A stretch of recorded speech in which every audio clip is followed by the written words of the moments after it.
Hi everyone, welcome. Boop. Second Wake. Sorry, last week half of the party died. Most of them got better, I think. But 2021 just had a big beginning of the year that was terrible.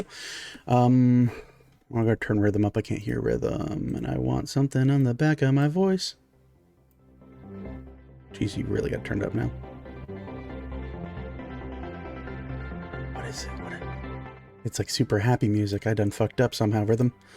Oh, no, not that button. That's the wrong button. All right, anyway. Welcome. If you are joining us for the first time, welcome. You might be very confused as to what's going on. See, now it's really fucking... What the fuck? I hate rhythm. I hate rhythm with a fucking passion right now. All right, so if you're joining us for the first time, you're probably having a lot of questions about what's going on. We play Dungeons & Dragons. We play a homebrew campaign called Second Wake. Boop, boop. Plug the title. Roll credits. We took a break last week, again, due to people being sick. If you want to catch up on what we've been doing, we have a YouTube channel, boop, boop, boop, down in the bottom. YouTube channel uploads every video, usually the week of. I try to have it either the next day or the day following.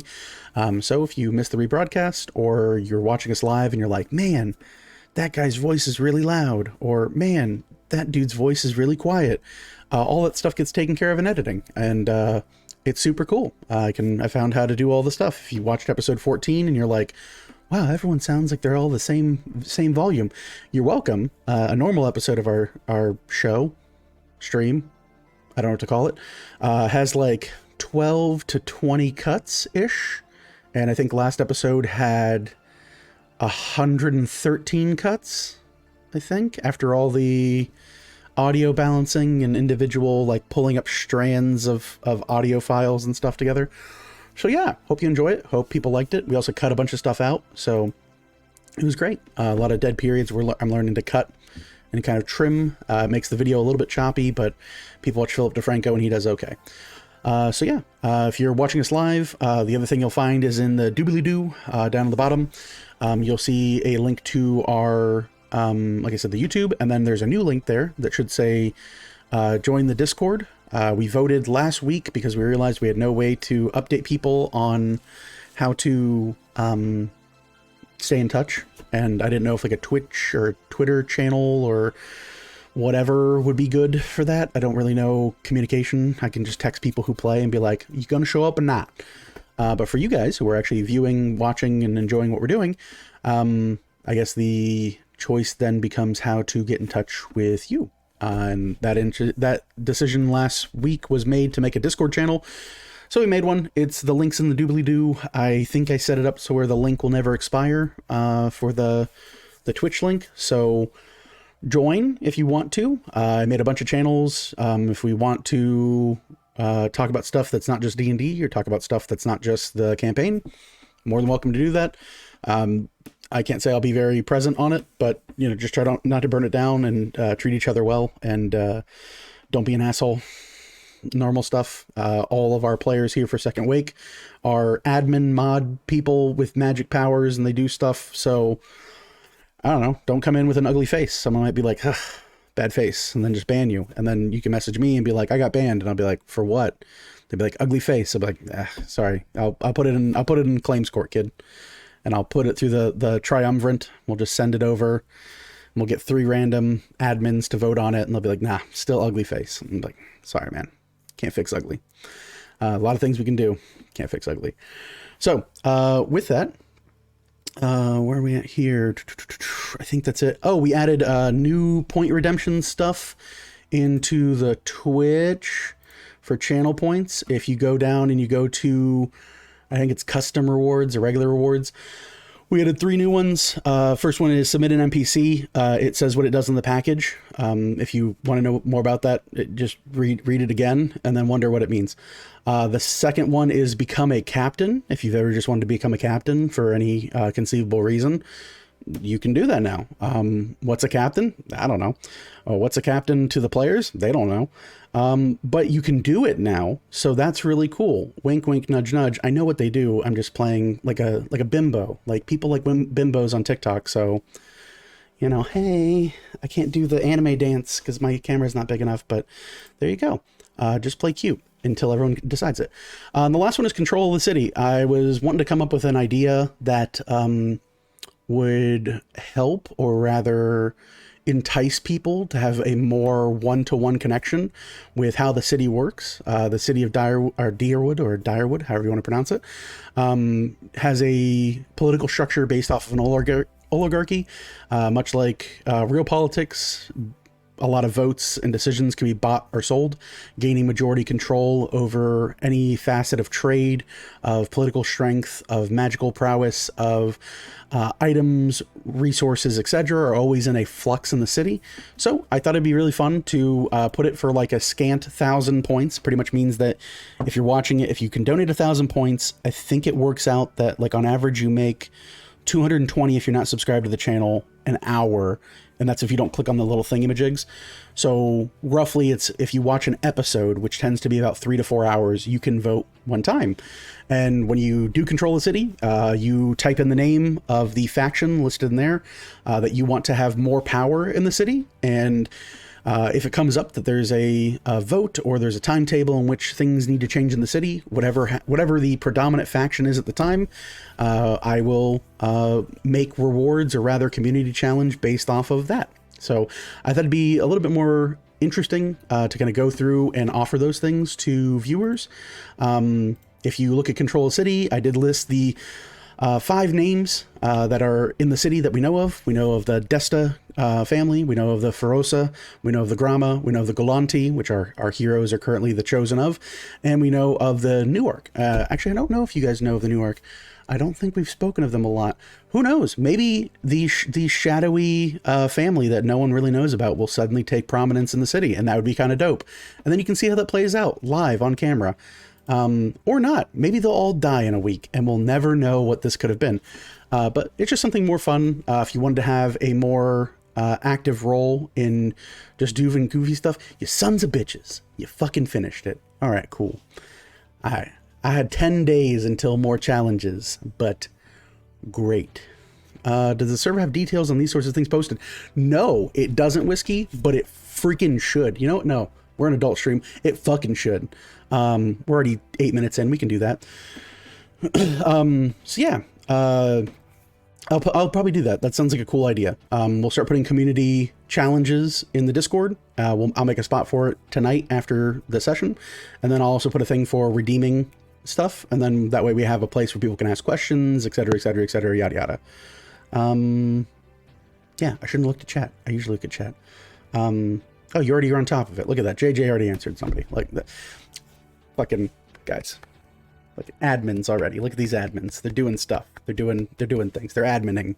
They're moderating. I think your description for Control of the City might be too long, because I can't see the button to actually redeem it. Ooh. Well. Sucks. So. Well, fine then. I don't want it anyway. I can click on it perfectly fine on desktop. Boom. I shortened it. There we go. Maybe just a mobile thing, or maybe you just I'm not on mobile. I'm on my desktop. You're having all kinds of problems now. You ain't got notifications. You ain't got button clicking. You ain't got, I don't know what else. Well, the notification finally came. Well, friggin', I did all of it that I could. I gave all my love out, y'all. I done made the stream. I done invited smart people to play in it. I wrote the fucking thing. I'm not a Twitch wizard. I don't know how this shit works, okay? I'm just letting you know what's still broken. It can be fixed later. Whatever. Y'all fix it. I'm out. Deuce. That's how, hold on, wait. There we go. I'm out. Get the fuck out. No, I'm kidding. All right, so roll your characters. We're playing Colt's one shot entitled High Noon Saloon with Colt. Your choices for character class are Snake or Dead Wizard Friend. Those are your only 2 options. All right, so, but with that, I'm going to try to continue to put out new rewards, new ideas, new stuff like that.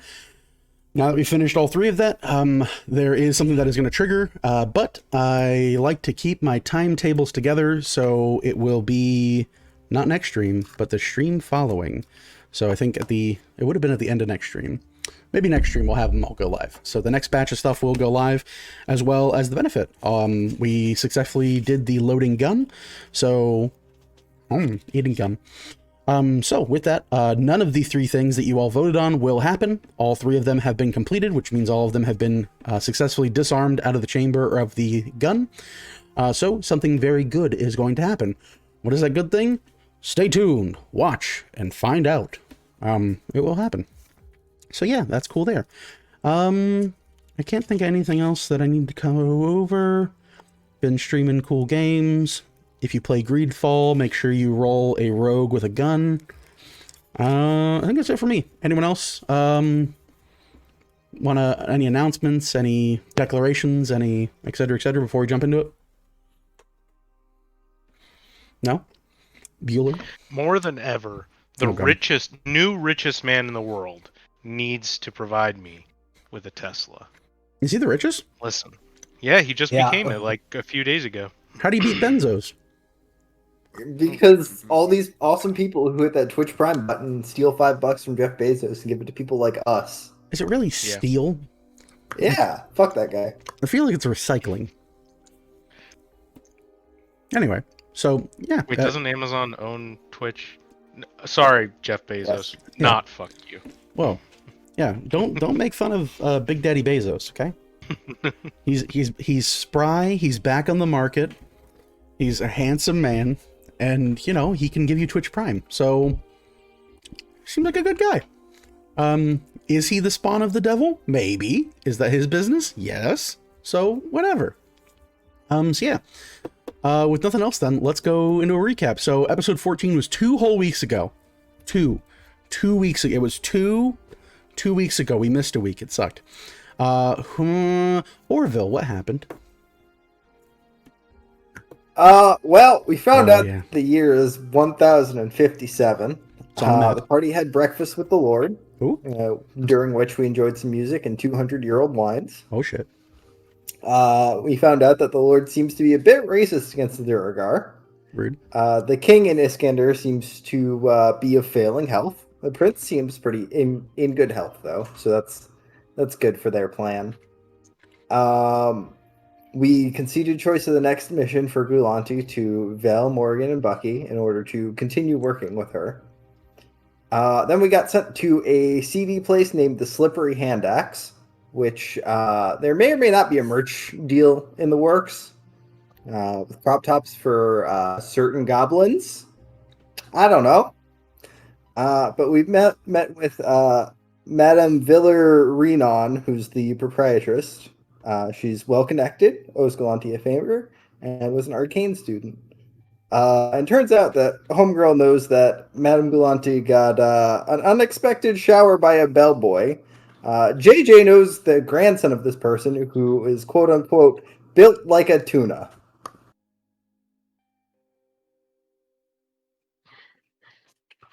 Also, I guess I can get rid of this chop sticky note here. You could, or the Chop sticky note will now be available for sale in our Discord later tonight. We're going to start the auction at -$5, where we will pay you to take it, and we will stop the bidding at -$100 because I'm going to be tapped after that. So, but yeah, so that pretty much is the long and short of it. You arrive back home. You met back with the lady, and then we met to downtime, right? I think that's where we were at, right? Yes, yep. That sounds right to me. So in downtime, I will do my version of downtime, and then I will throw it to you guys. Let's start. We're going to start. Hold on, wait. We're going to start from camera right, and then up, and then we're going to skip Colt, and then do Orville, Bucky, Colt, and then I think it'll be fun to end on Colt for what he did in downtime last, because it's the most fun. Ding. So, the group in downtime. Oh, geez. Oh, it's bad. If he comes out and stabs me, you all knew. You all have viewable things. So, In downtime, the group made their way back to the Galanti estate. In doing so, they came across another collection of the ladies Weaver's Chosen, known as the Static. They are a group of fellow adventurers led by an elf who introduced himself, was very formal, cordial, etc., etc. The group is primarily composed... No, I don't want my feedback. Just let me use my notes. Jesus. The group is made out of their leader, Quellin, who is a leader. He is a ranger of sorts, an elf of some renown. They have a bard named Mask, Lun, a caring, compassionate druid, Solomon, a wizard, and Dagrin. As well, they also have, where are we at here? Vix, who's a fighter, and Blair, who is a bit of a curious sort. But they met with the rest of our adventuring team. They discussed an idea to host them at the local tavern, speak of their journey as well as the journey of the Weaver's Chosen of Galanti, being of the same family, more or less wanted to find out who this group is, what they're about. Mentioned that at this point they are beginning to hear of the success, and whatever it is that they brought back in that case to the lady has been well spoken of. Upon meeting the lady was overjoyed, we'll say, to recover her payment for allowing her Weaver's Chosen to be utilized, and upon that payment was more or less open to the idea that the group has proven themselves quite beyond what they're normally accustomed to, and being now proven themselves are likely going to be allowed a choice in what they next want to accept for work. The lady has found that this group clearly has a winning formula, and to complete a job that was a mere delivery into one that has now evolved so rapidly beyond what the scope she had intended is an impressive fact. So, the group negotiated for 2 days of downtime. During that 2 days, they made a number of different discoveries and things of that nature. So we'll start with Velithil. Vel, tell the chat or whoever what you did during downtime, or don't, and say you'll find out later. That's up to you. I'm not going to interrupt, so I'll be back in a second. All right, well, as my day continued, I had one important goal in mind, and that was to get a hand, as one might say. So, I went off with JJ and Orville, and we went to one of the other estates that are known for their smithing skills, but lacking a really good knowledge of who to look for, we kind of just went on the information we could find. Went to a lovely barber. I think I have his name here. Yes, Timothy Sandras, who was just a fantastic haberdasher. No, wait, that's hat maker, right? What's the fancy word for No one knows it, huh? A haircutterist. Okay, great. There's an old-timey term for it, and I can't remember it right now, so that's my failing. Anyways, he had a contraption with a few extra arms upon it that he used to cut and style hair. So I got my hair cut, and now have streaks of arcane stars that kind of flow through part of her hair. Then deciding to look into a more hopeful path, we went to From the Heart, a store. At this time, we'd met up with Colt and Bucky joined us, but Colt went off to do something else, but I'm not going to talk about any assumptions I have about Colt, but I did hand him some valuable things.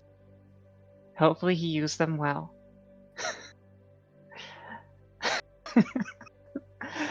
So we went to From the Heart, a very large establishment that deals in curios, let's call them. At which point I discussed with the patron there. her lovely. That was. How do you pronounce this actually? Micheline? Micheline. Micheline. Micheline from Heart. Micheline from Heart. And she had lovely. I'll call them imps? Assistants? They were illusions of herself. Well, she had one imp then. One whole. I have them right here. And I discussed with her a few options for arms. She noted how picky I was, but eventually I came forth with the idea that I wanted, which was to try and use the Shadow Stone that our lovely spider Shadow Lady had left behind for us, and have that crafted into a device that would allow me to produce a few options of arms. And so I left that in her care with a substantial amount of gold to be worked into what I needed, and upon the next day I went in for surgery. And now Velthil has the Shadow Stone attached at her elbow with 3 golden rings going up as part of the apparatus connecting it, and no arm there right now. For now. They're the result of a failed surgery right there. Failed surgery. And the only other major thing I purchased, I did purchase a silver dagger. I purchased a new wardrobe, new art coming soonish, and I purchased a lovely gentleman's skull named Burn, and that will come in handy in the future. It's gilded in gold and platinum. Goodbye, Burn. All right. About rounds it out. Morgan, what did you spend your downtime doing? I did. Excuse me. Sorry, I still have a little bit of a cough. Oh, geez. I did a couple of things of shopping, just to refill my quiver of arrows, and tried to teach Chunkini some tricks that he just meowed at. That's about it. Nice, simple, happy holiday. Chunkini is food dependent, so you gotta slowly treat him in. Easy to do. JJ, what did you do with your time off? JJ decided to accompany Vel for most of the time. Didn't do too much. When we were at From the Heart, a neat little thing caught her eye. It's kind of just like a saber hilt, but it can do some really cool stuff, like take her own blood and sweat and fling it at shit. So she's kind of excited about that. And then she also went to visit her family and dropped off the goodies from the Lord for them and put it in order for them. So she did a little bit of stuff, not too much though. Keeping it business casual. All right. Easy to do. Orville, what'd you spend your time doing? I accompanied Vel, JJ, and then later Bucky on their journeys. They decided to, for whatever reason, try and go down a dark and sketchy alley, and I had to try and stop them. He's so happy. This isn't Bucky also, for whatever reason, decided that he wanted to be a bird and just started cawing like one in the middle of the alley. And that was great. So I kind of slapped him in the leg a few times, and he snapped out of it. When Orville made tea for everybody because holy shit, they needed it. And then he took a nap. Solid day big off. Fucking nap. Your boy likes just sleep. like me IRL. Because holy shit, that was awful. Yeah, don't get sick, kids. Get all your vaccinations. We're a pro-vax stream. Get all your vaxes. Bucky, what'd you do? Well, starting with getting saved from Orville, I puked quite a bit. I think he graciously left that out, but I wanted to add that back in. Oh, good. Yeah.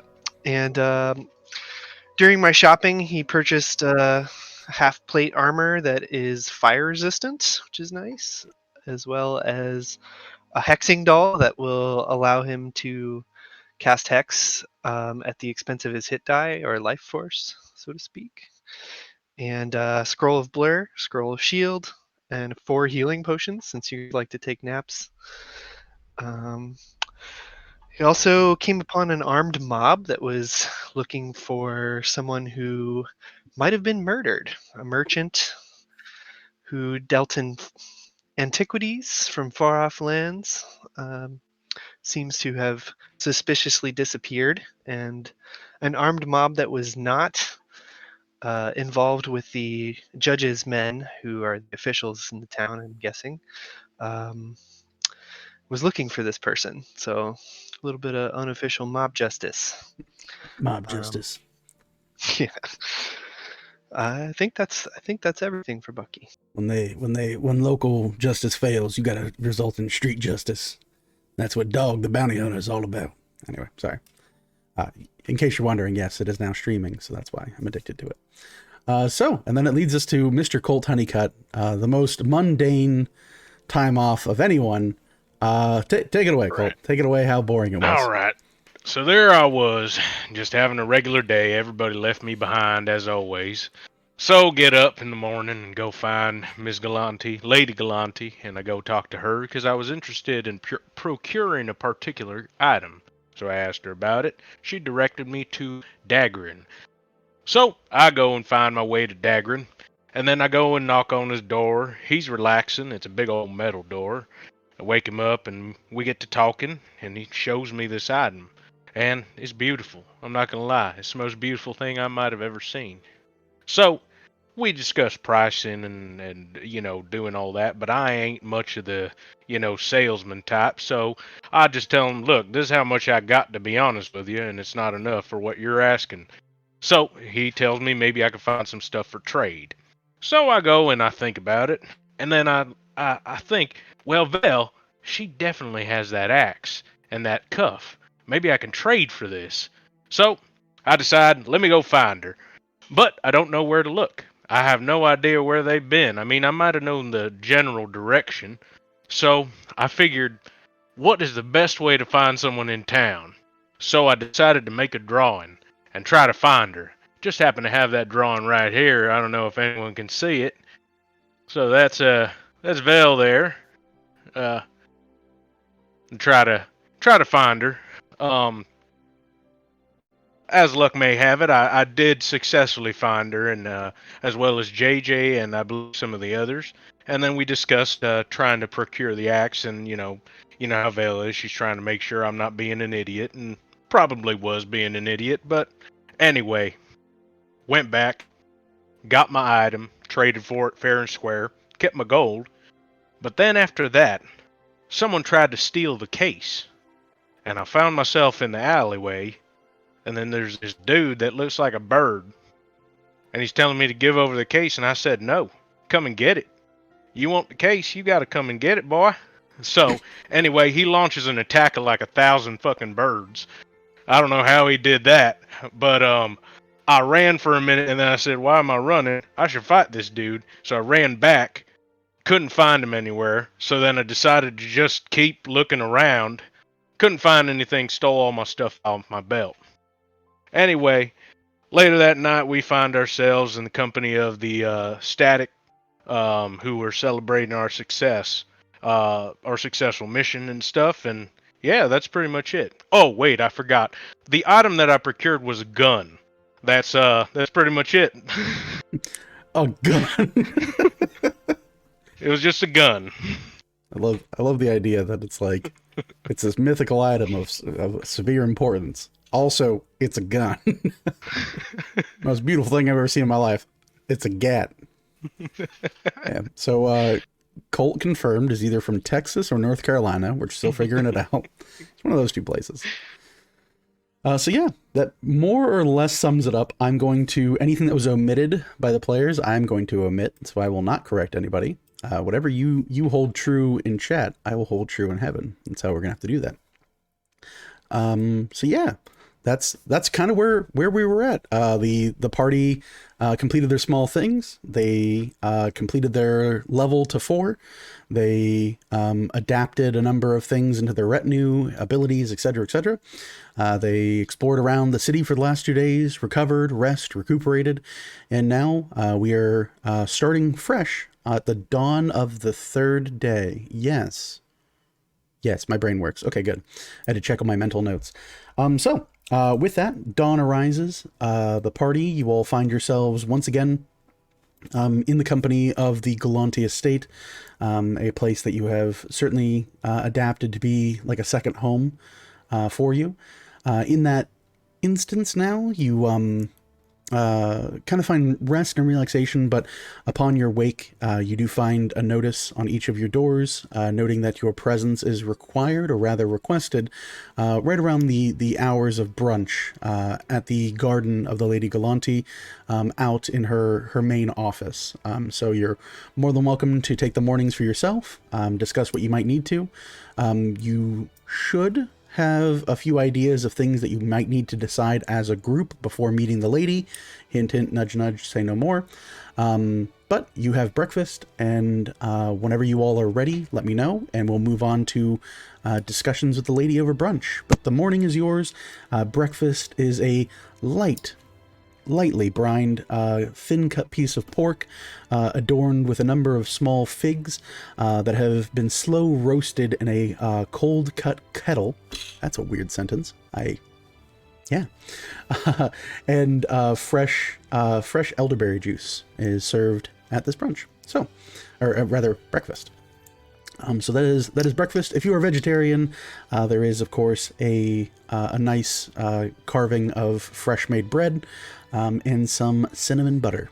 So that is where we're at. But breakfast is served. You all may take the floor as you see fit. It is up to you guys. Mute. Hey y'all. Good morning. Cool. Did you pilfer that from one of the dwarves? No, I traded for it. Traded Hope that you're axe. wearing that in the open. No. I'm gonna tuck it in more. Like the scariest of New York Puerto Ricans, I can say that I'm Puerto Rican. Colt tucks his gun deeper into his waistband. Be careful, it's not a small weapon. I don't know if I've fully expressed that to you, Colt, but it's not a little gun. Like, Yeah, you Colt's said got a outlaw sawed-off star. shotgun. You said outlaw star. I was like, yeah, get the hand cannon from Outlaw Star. It's about that size, about yay size. I hope you don't shoot yourself Right in the dick. with that. Right in the dick the whole time. I'll be fine. I do appreciate it. By the way, Vel, I don't know if you want this drawing. I made it of you. I thought you might appreciate it.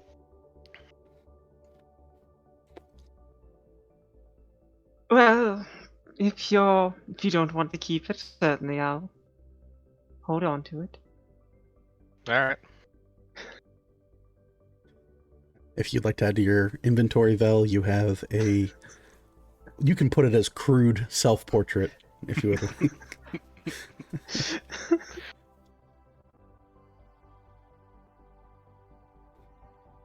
So, has anyone thought about what the lady asked us?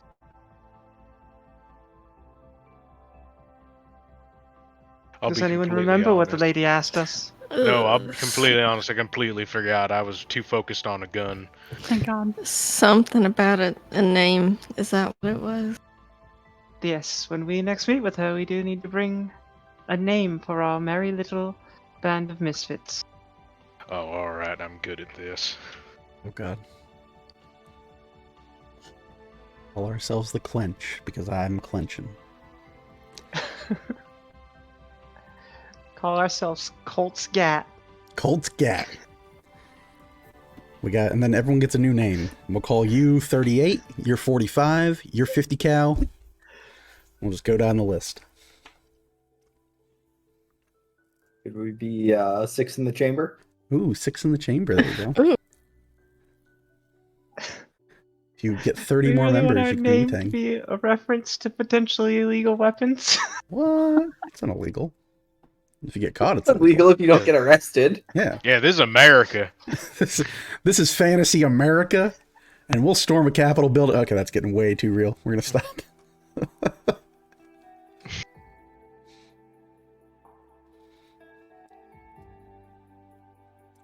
But yeah, so the Lady Galante did make mention that on your next encounter with her, to be thinking of a name you would like to formally be addressed as the idea of Weaver's Chosen is a very generic term. Why does it keep freezing your cameras? Bam. There it goes. I have to leave Discord up the whole time. Okay, gotcha. Cannot flick out of Discord. We're learning. Yeah, you don't want to be like, it's those jerks. Who saved that town? Those jerks. So you probably want to pick something that is either holds a tie to you guys, or that you can write on a banner, or have a bard sing about, or something. The reason why the Static call themselves that. You've been given their reasoning for that. But whatever you all want to call yourselves is something that is in your capable hands. Or if you don't prefer it, you can, of course, just go to your meeting and tell them, call me whatever. And then we will let fate decide. And by fate, I mean me. And by me, I mean I got 5 different ideas right now. I'll lay them on you. They're all bad. They're all bad. I have 5 too. I have 5 crazy ideas. But yes, I do have a few suggestions. I wasn't sure if anyone else had any. Go ahead. Go ahead. My first thought is one that will truly... Colt will appreciate this, and it rings true for, I think, the vast majority of us, and that is the Cursed. Oh. So we're just gonna call ourselves a curse? I don't know if I like that. It's so accurate, though. I'm a little superstitious, and I don't like us calling ourselves cursed. How You know, about the just looking like uncursed? going up and... How about that, eh? that's- The uncursed? It's not true. Or how about the 5 cursed people and one that's definitely not cursed? I'm sure we could shorten But that. Colt is one of the Yeah. cursed people. If Or- you allow or that to drinks be his added on juice. there. As the only person who wasn't affected, just goes, yeah, it works for me. I get a call out. Seems good. Or slightly in the same vein, but a bit less obvious, would be the Harrowed. Represents many trials and tribulations we've already gone through and we will deal with in the future. Or if you want to be more heroic, we could be the Undaunted. We haven't let giant shadow monsters stop us yet. There once was a dragonborn named Dauntless, No, I've never met that man. who swung a sword and it was flawless. He ruled the realm. I don't know. We're good. Okay, sorry. And Different story. the last one I'd really suggest would be the Seekers, as we're all seeking our own way right now, and we've found each other together, and we don't know exactly what we're seeking yet now, do we?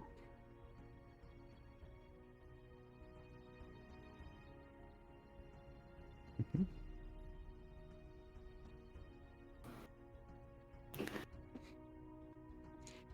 Call them the thinkers, because that's what this group does. Is they think. Oh, Yeah. I'm Overthink. coming up. I got like 5 of them coming up right now. Oh God, Hold on. Oh, I boy. got like one more.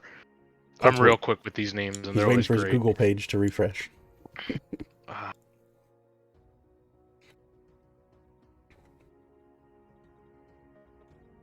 Beep boop boop boop. This analysis paralysis brought to you by me for telling him to make a choice. Welcome to All right, this- Paralysis. I came here with 4 suggestions.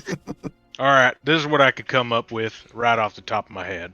Oh God, We got the Scrappy 6, clearly a winner. Moth Murderers, Oh, Onyx, like just Onyx. because Some mercenary groups, they just call themselves weird names. That brings me to my next one. We all heard of Blackwater mercenaries. How about Yellowwater mercenaries? No! They're so good. It's not in you'll piss reference to yourself. urine. Oh, Why don't we just call ourselves the shit But it will tunnelers? be. Because we went through that. the shit Hey, that's tunnelers. not a bad one. I prefer shit spelunker, thank you. Spelunkers. Shit's Okay, fun. I will ask nothing with the SS as the initials, please. Thank you. Oh, damn it.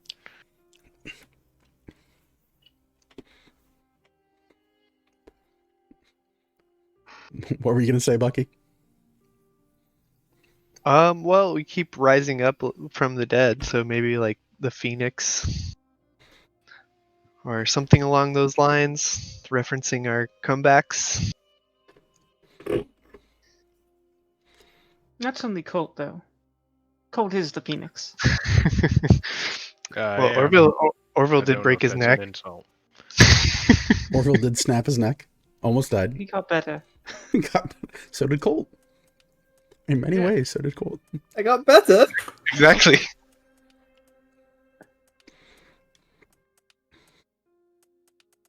Did you have any more, Colt? I think I got one more. Uh-oh. Hold on. I'm waiting for Colts to be like 1,000 snakes. That's what our group is. That way the talk of the town can be like, I heard 1,000 snakes almost saved Grim Village. Like, holy shit, it's a lot of snakes. This is the last one I got. I don't know if it's going to be anything good. Uh-oh. Lamont's lineup. Ooh. Rest in peace, Lamont. R.I.P. R.I.P. boy. Still got him in And my we back. have to explain to everyone who Lamont is and what happened to him, and that's really not a story we should be sharing. And why Bucky is still carrying him around. I got a He's pocket always full of with us. Lamont. Well, then that actually does make it fit more.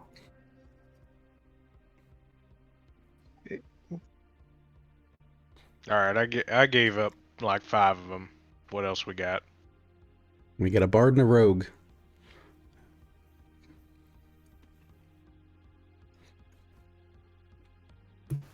You've literally been half dead this week. I don't even know. I can't give you any ideas right now. Chunkini's cavalry. There you go. I was going to suggest That's something with actually pretty Chunkini's name. great. That's The pretty Chonk. great. The The chunk. chonks. Just call ourselves the Viziers. Ooh. The viziers. We advise on things. Fancy. Not opposed to that one. That one actually is pretty good, I think. Alternatively, I'm just throwing it out here again. Vasler's viziers. It's got the VV. Just How long are we gonna have Mr. Vaz with us? I don't know, Could kill you some kill people. another 70-some people? I need souls. he never Souls! amended that. It could still be 70 more ants. He kindly asked it not to be. It's a very nice thing for a demon to do. That's fair.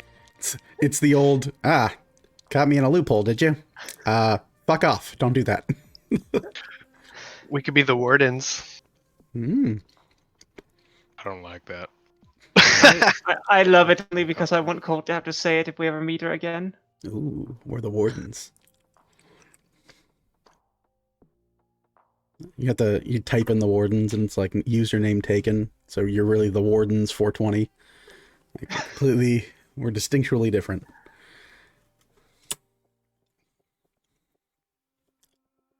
So yeah. JJ, anything from you? Any fun names? Not for me on this day. The bard said, nah, I'll sing of it, but I'll not make it. Oh. Well, the names you have, any of those string out you guys are excited to be called?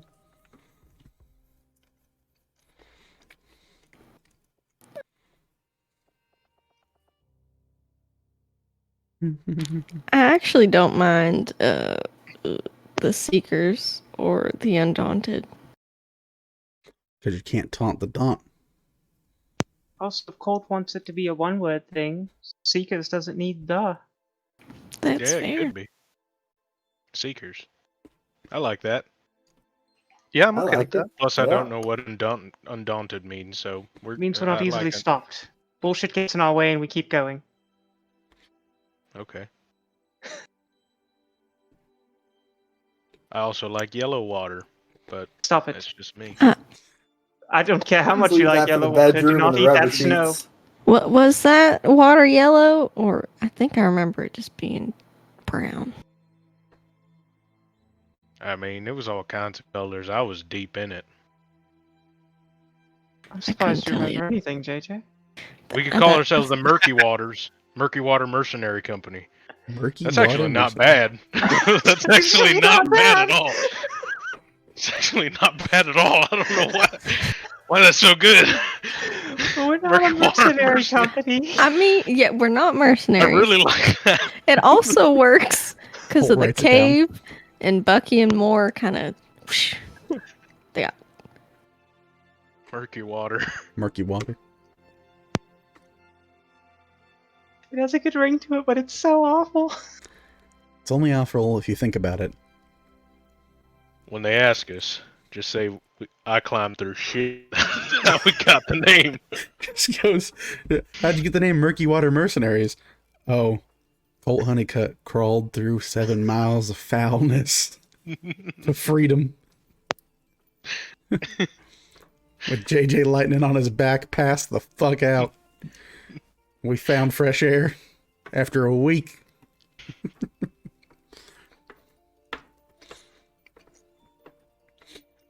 Murky Water Mercenary Company. Okay, if we don't use that here, I'm starting a real life mercenary company called Murky Water Mercenary yeah. Company. It's great.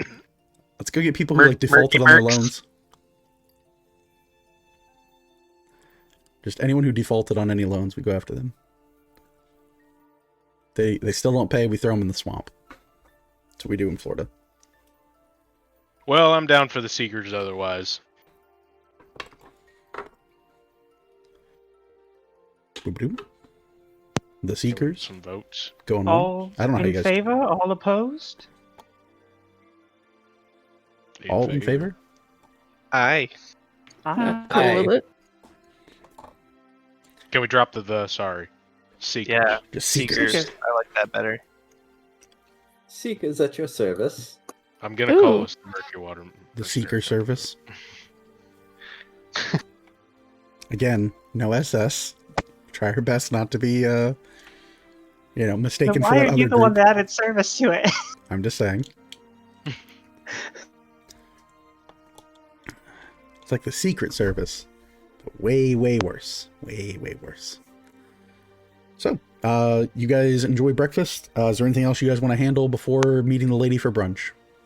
I just wanted to ask the group if anyone, considering I just brought it up in one of my name suggestions, I didn't find the time to try and find anyone who could potentially remove the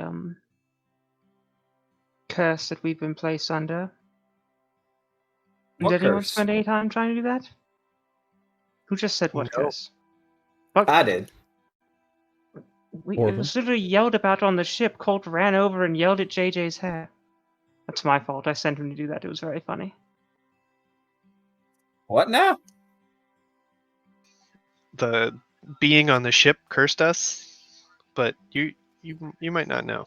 I mentioned that to everyone when it happened, but I only identified myself and Colt, so it's my assumption that everyone else has it. Right. Did Orville see the birds and the blood? I mean, I saw Bucky, and he was calling. No, the little birds and the blood. Oh, Morgan didn't either. Nope. I didn't see that. I got fucking attacked by those damn birds. Bullshit. I thought I'd eaten the wrong mushrooms for a second. But I guess you saw it too. So how do we know it's not me that's just not seeing things? Y'all might be Well- all right. We also don't know that that is directly correlated to the curse. Correlation. Could be just something here in town.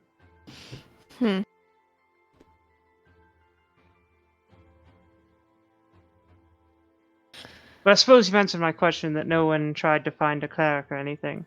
It's okay. I just need a bit more time and studying, and I should be able to hopefully unlock an answer of how to remove it. This will be my first theory to work, but we'll get to that bridge and cross it in the future then.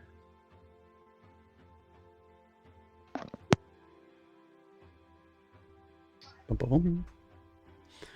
I think we are ready to speak to the lady. Heading on over. Heading on over. Heading on over. Seekers. Can't say baby. Seekers, seek and destroy. Seekers, seek and destroy. There we go. There we go. I like that.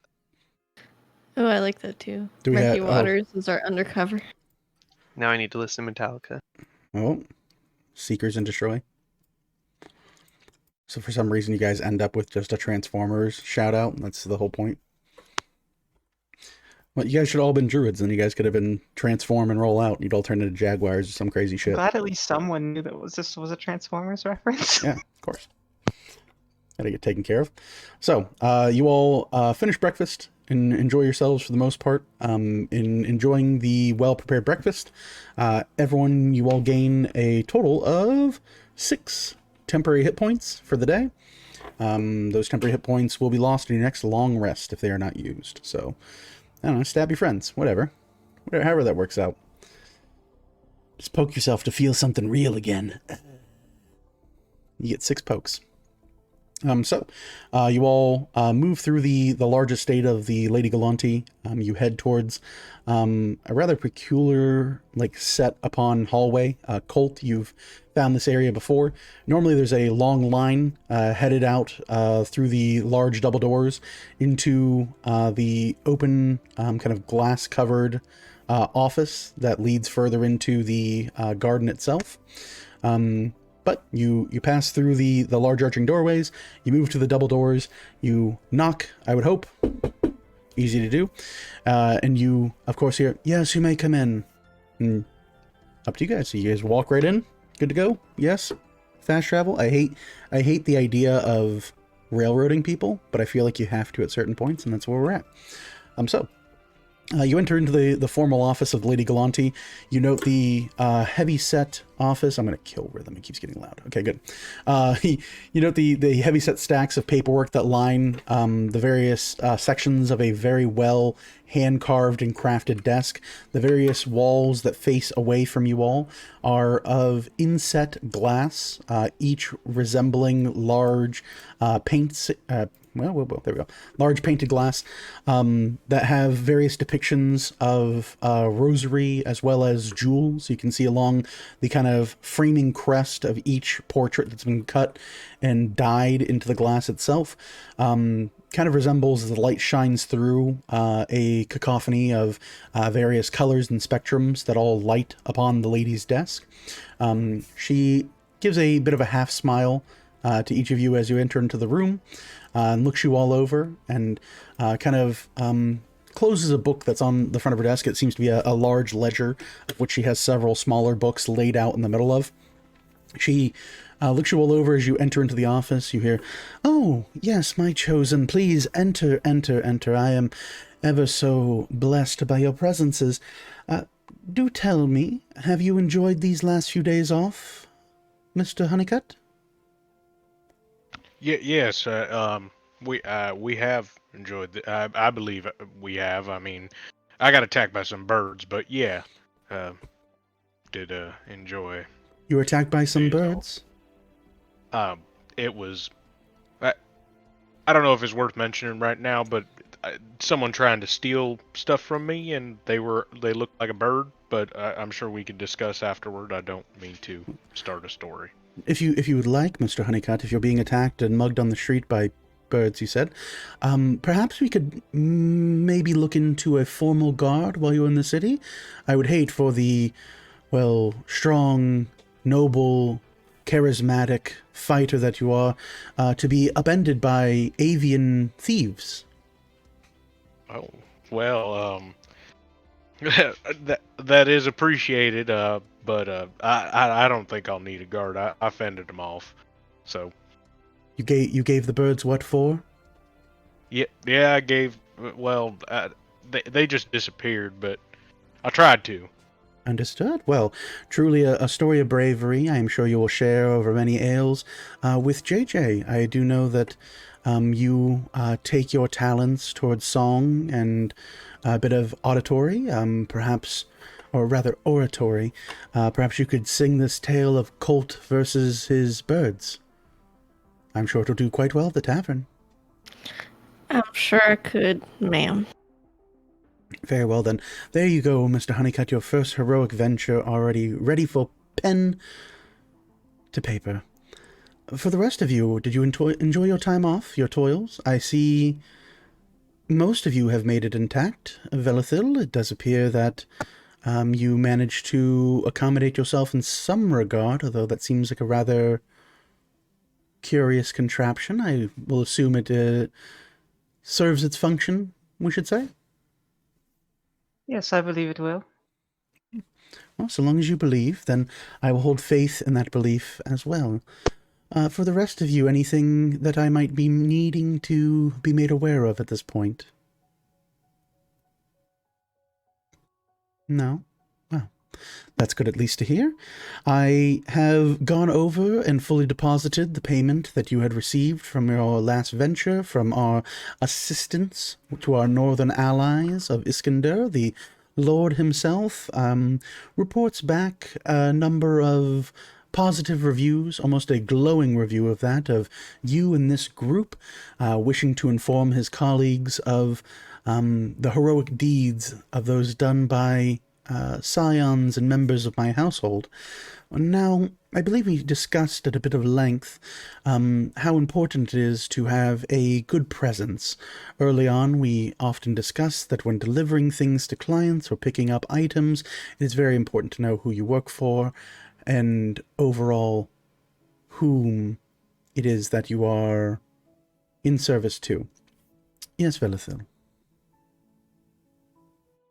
There actually is one thing that I would like to bring up from our previous job. I'm slightly surprised that Mr. Honeycutt would not.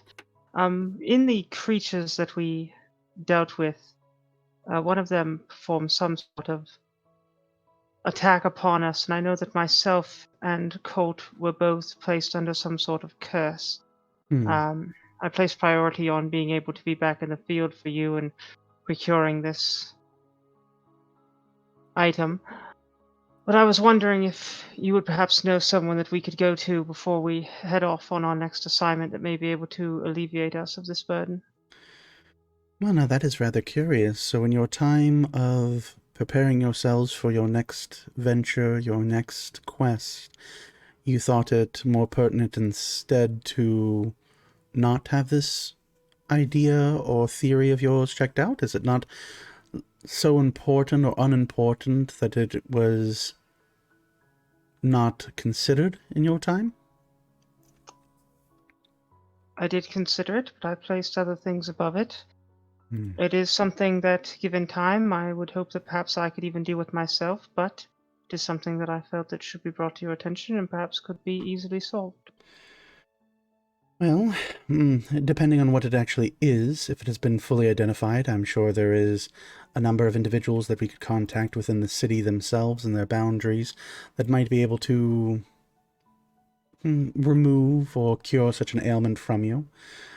Personally, I would recommend that you speak with Ferosa and any of his associates of the Guard and Formal Church. Many of them are in worship to the Weavers and have a strong connection to them.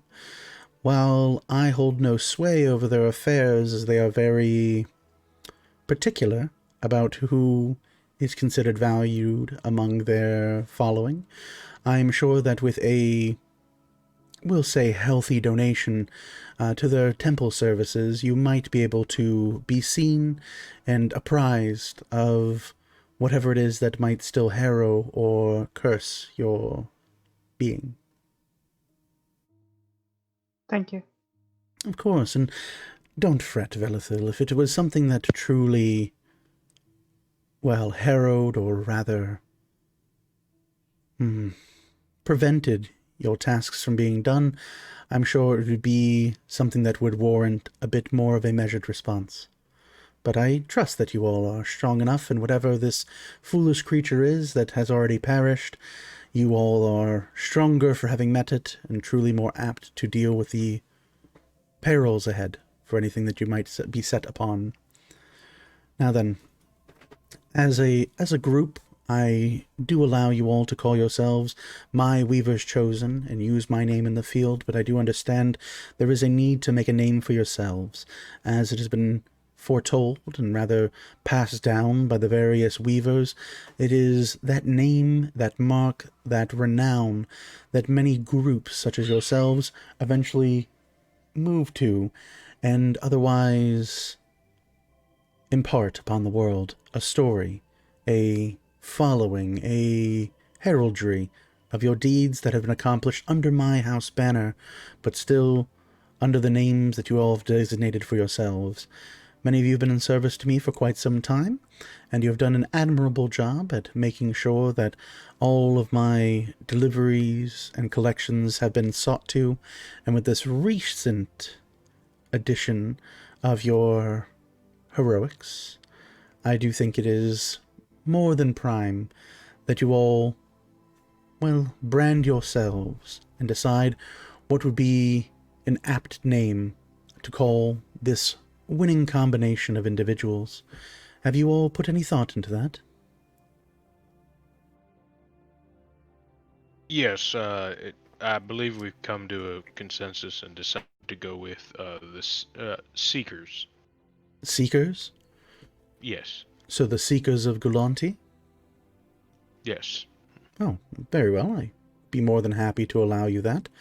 I will draw up the formal paperwork so that you may be spoken of, and we will have, well, Mask, who should be an apt person for this, spread the name of the Seekers of Gulanti across the city of Deerwood, and we will look forward to your next big accomplishment.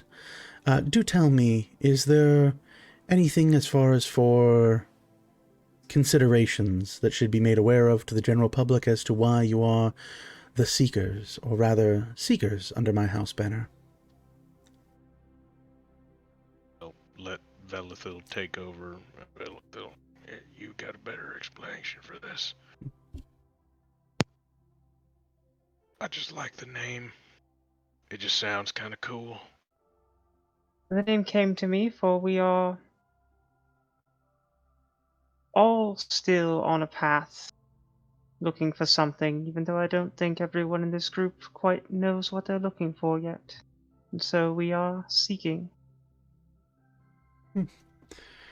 Rather interesting, as many of the weavers share those sentiments, always seeking a path to ascension, a path to bettering themselves, and truly a path to being remembered beyond what they will accomplish in their lives. Truly it is a noble name, and we will see to it that all, at least within the city, knows of it, and those who you previously have worked for will honor it as they see fit based off of this. Time to kill rhythm again. This thing's gonna drive me crazy. Bam, there we go. So she looks you all across. She goes, "Very well then. From henceforth you shall all be known as the Seekers of Gulanti, and truly you shall go forth in my name and under my house banner, with this name adorned however you see fit. If you want to brand yourselves in a logo or something, I just ask that you keep it clean. Don't hire a passing artist or bard to sing the songs you will weave, or the artwork that you will adorn yourselves in, your sigils and such. At the very least, try to understand that when hiring on a number of the autistic types, it behooves you to not go with the cheapest option. I will inform you, of course, if you are an embarrassment onto my house, we will have to renegotiate our current contract and working relationship. I hope that is very clear to you. Of course. Understood, my lady. Mm-hmm. Very good. And she looks at Orville and she goes, "No, none of this scary baghead things. You can do that on your own time, but that is to not be the sigil of this group. Yes, ma'am. Okay. So long as I've made myself clear. Now then, on to pressing business. You all have hopefully enjoyed the prosperity imparted upon you by your previous mission, your pay, and your rather benefits of the job, I should say. With that, I have thought it necessary, or rather, I think it would be a fine treat from my end, above simple payment or compensation for a job well done, that you allow yourselves to write your own destiny, to chart a course, to find a path that you all wish to walk. Previously, I allowed you this opportunity when it came to working with Lord Bustrand, and it proved rather fruitful of an endeavor. The compensation provided from his home, as well as the various contacts within Iskander, have proved very, very profitable. So, I do believe you all have a good mindset, a good idea for what it is that you all excel at the best, and what I think you all will continue to succeed upon. It is for that reason that I have, even though it is our busy season, allowed a small halt. While you have requested your time off, I have also put my returning chosen on a time off as well, until a time of which you all will decide of what you wish to do next. I have gained what I believe to be the best available choices for your group, your skill set, and your current experience, and I would like you to tell me what you feel would be the next best step forward for the Seekers of Galanti. Do I make myself rather clear to you? Yes, Renata. Yes. Very good. Okay. So, you've no doubt heard, as we are rather busy this season, of a number of incidents that are currently occurring across the land. We have heard a number of distressing reports of defenses of historical monuments, natural phenomenon being beset upon by bandits. A number of very tall tales are reaching our northern city here from all across the world. But many of them seem as if they are nothing more than small fires able to be dealt with by the masses themselves.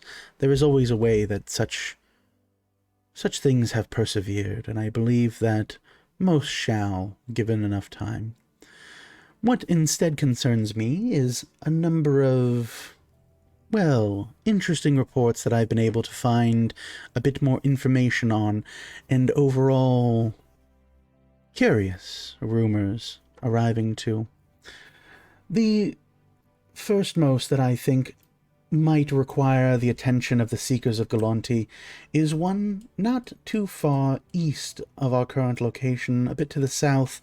The Lord King of Silverhearth has put out a call to any who are brave enough to assist him, and those who are, and this is why I'm keeping it in mind, rather skilled at dealing with object and macabre phenomena. Apparently, there has been a report, and has been confirmed by the static upon their return, that Kian's plummet has been filled. What was once a rather curious natural phenomena and deep-rooted hole in the ground that led far beneath the crust of the earth has now become home to a massive, unidentified structure that has begun to erupt from beneath the surface of the land. The King of Silverhearth has offered quite a handsome sum to any who would be able to meet him at his castled estate and discuss the, well, rising or rather looming threat. As far as what I've been able to discern past initial requests from the king, is that there are a number of foul monstrosities that have arrived alongside this tower that has posed for a bit of concern. from what I've been made aware and from what the static have informed me, there could have been a correlation to an individual that they were chasing in their previous excursion. I'm not quite sure what it was that this individual might have triggered, or rather, perhaps opened. But whatever it is, it does not bode well, and it has the king worried himself. Making a name for yourselves at the, well, happiness of other nobles, especially high-established ones, could be your calling card. First in Iskander here with Lord Busrund, and now at the seat of the table with the King of Silverhearth. A powerful family, and especially a ruling one, that sees over the dominion of Ravon could be rather profitable both for my house as well as for each and every one of you. If that is something bearing your consideration, let me know now and we can go further into details, but if you would like me to review the other 3 things that have crossed past my desk, then I'm open to hear that as well. I mean, I'd like to hear, personally, I'd like to hear all our options before we decide, but I don't know how the rest of you feel. I think I can agree to that. Very well. I will surmise the other information. That way we don't waste too much of our time, and then we'll go further into detail with whatever, well, might further interest you. The next request I have here is actually one from within our own home. I was hoping that it didn't get out into the general public, but I came across a rather peculiar series of objects, let us say, that I believe would allow entrance and, well, finally, review of the City of Fortune. Far to the south, down within the aspects and areas of Altora, this floating fortune itself is a landmark, a city of pure gold and jewels, of which, and upon review of this opportunity, I sent the best that our house has to offer, the gems themselves. But they've gone dark. I've recently received a request that they are requiring assistance in their extraction, but details are hazy at this point. I have further still, but if that is something that you would be interested in, certainly it would be a rather long trek south, but certainly you would be at the very forefront of something that has never been accomplished before. I'm sure I don't have to inform you how important that city is. Past that, we have less of a request and more of a rumor that I'd be willing to allow you all to embark upon. There's a rumor, or rather talk, of a number of forces beyond various nations now that are all amassing at Murkwater Village, just within the jungles of Galadriel Sol. Now, these forces, the rumor is that they are currently deciding the fate of the Heartstone, a crystalline object from the earth that apparently has been assaulted a number of times in the past, but no one has ever been successful. Now, the reason why I bring it up is in recent times, there is a large rumor circulating that the Heartstone has begun to bore shardlings. In its most recent defense, being successful, pieces and fractions of the gem itself have begun to animate and become alive. Now, while I care not for what happens to the Heartstone itself, nor to these, well, would-be besetters, I do rather care for living jewels. As you know, we pride ourselves here at the Galanti of our prowess over jewelry, of stones, of precious materials, and a living shardling might make for a fine pet here. At the very least, if they are slain, their bodies no doubt can be harvested for very, very exclusive materials, and I would very much prefer to be the, well, I would prefer to be in collection, or rather, in the running for owning these things. at the very least, we want to be in the market. We want to be the people that others reach out to when it comes to these sorts of ordeals. Again, up to you if it's something you want to consider. And finally, I have a task that I think truly would be well within your talents and something you might long for after such a peculiar and strange journey. Our land that is owned under the Galanti household that extends out past the Great Maelstrom at Exeter. Our mining colony that has been rather established there for quite some time is in desperate need of fresh supplies as well as new tools that have been recently developed by our friends here in the city. I would need you all to escort a long voyage to the island itself and make sure that these supplies are delivered to our associates and, of course, to the mining colony themselves. It would be a great and personal favor to myself and ensure that our standard operations on the island are maintained and not thrown into flux with those who have sworn under my banners. But that is what I have on my table here. There are a number, and she rifles through a number of papers.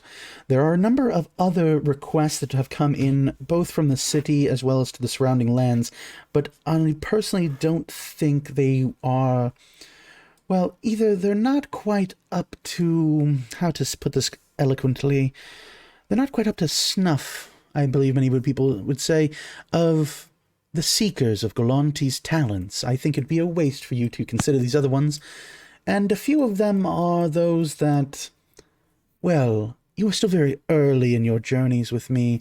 I don't think anything to the west would be something that you would want to bear consideration to at this time, and these are a number of requests that I might turn over or otherwise suggest are handled by another family. They don't seem quite profitable at this time, and while there are a number of heroics involved, I don't think it is something that you all want to risk at this point.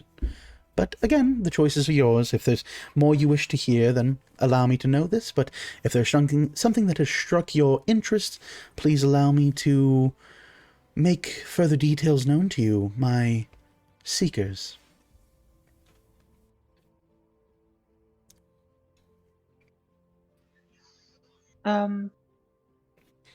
She mentioned an island in the last one. Mhm. Where is that?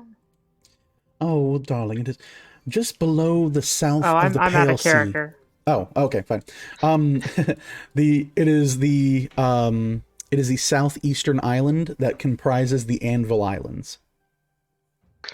Velithil just secretly loves delivering packages, apparently. She's a big fan of delivery. That's fine. So yeah, I'm it's just noting where everything is. yeah, far to the east, or if you want, it's real far west, depending on how you go there. Yeah, no, I yeah. see it now. Yep, but it is the city of Exeter. This globe isn't flat. No, the world is rather round, Orville. It's circular, like your head. It's a globe. Is it really that small? Oh, you wouldn't say it's small per se, but I mean, depending on your level of wealth, I would admit it does feel smaller at times.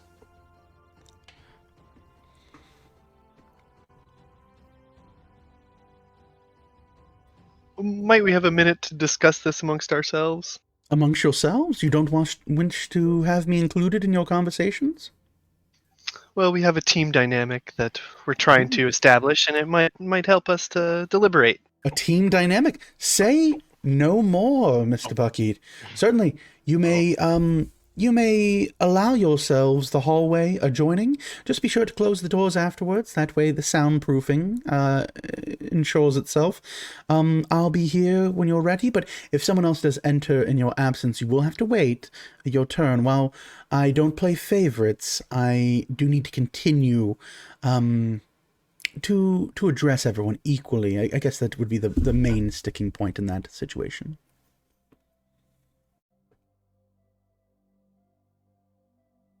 You may show yourself out, Mr. Bucky, if you need it. Yeah, let's go over here, y'all. All right. Oh, okay. You guys step out of the office, and the lady like kind of curiously looks at Bucky, but like he like turns around and like starts closing the door and is like, yeah, closes the door. And you guys find yourselves in the hallway, alone and out of earshot and sight of the Lady Galante herself. That was All right. interesting, Bucky. Well, Yeah. hey, Yes, Colt. we did have an agreement about what we would choose to do. Yes, Take a so we break. could have discussed it in front of. Sure. It doesn't After matter. you guys All right, discuss a so- little bit, go for it. I know we did come to an agreement that myself, Morgan, and Bucky will be deciding what we want to do, but I am of course willing to hear everyone's opinions on what we should do. Go first, Colt, if you want to go fast. Go. We could take a Run. break. Yeah, I don't really need to pee. I just need to smoke. All right. All right, I'll just listen to you guys. Drugs are bad. It's not drugs. It's just nicotine. It's drug. The drug. It's drugs. Drugs is good. Give me Just the because drugs. something's legal doesn't mean it's not a drug. Drinks caffeine. Yeah, it's legal as fuck. Anyway, go right ahead, y'all. Well, it'd be kind of interesting to see what this king needs and maybe get on their good side too. But also a floating city full of treasure. That sounds amazing and ominous. All of these kind of sound a little ominous, not gonna lie. I haven't actually done this yet. Can I do a history check on the city at this point? Sure, go ahead and roll history. I think I told you guys a little bit about it, but You did. That's 14. 14. You know a little bit more than the average farmer, we'll say. The history Sorry, and otherwise... 15. 15. I'm one smarter than before. One whole smarter we done got there. Okay, now I'm good. So the city of Floating Fortune, far to the south, has been the entire reason, for the most part, that Valtora has maintained a presence, both politically and financially. There are a number of people that speak of precious jewels, strange devices, and other types of gold and precious materials that actually fall off of the city at times, almost as if it rains across the sea of sand itself.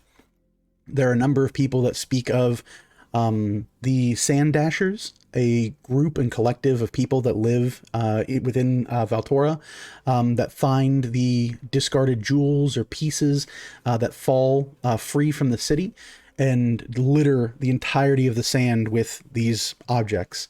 The city itself has never been breached.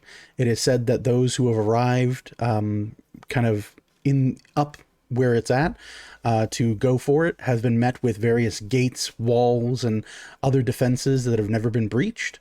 Anyone speaking that it's not so much to say anyone speaking, but every so often, every so many years, somebody talks about, there is a secret way in the city, I know it. And every time it's proven to be wrong. For whatever reason, though, people continue to search for it, and very much the ruling class of Valtora continues to welcome anyone who is able to venture into the city of Floating Fortune and provide its wealth, many times even at the detriment of the continent itself, of the country itself. It is just a very well-known landmark. The reason why many people are interested in it, not just that it's a city of treasure that seems to spill out, specifically, even the clerical texts and religious faiths you would know from history speak that the city of Floating Fortune is a named city that has never been fully named because its name was only known to the Realm Weavers. Specifically, the ideology is that this city was created to house many of the things that the Realm Weavers found precious or lovely. Many of the gifts, the treasures, the jewels, the items or trinkets, or anything else that they felt like collecting, that was the place for it, according to many religious texts, that it was effectively their vault or their bank. It was a place for them to put their collectibles. And for that, It is held with a number of secrets that have never been known to mortal people across the Everwield, and that's just about the gist of it. That sounds fun. I could probably get another gun up there. Yes, An technology even is at the bigger forefront there. gun. It's called a canning cult. Colt's really off polishing his gun right now.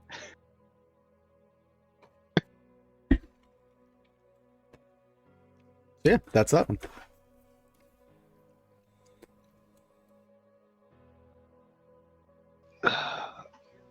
I would be interested in either that or the Heartstone just to see what's going on there. My interests lie in either the floating loot goblin or definitely not Cannibal Island. Cannibal Island, Cannibal Island, come to here, we got people too.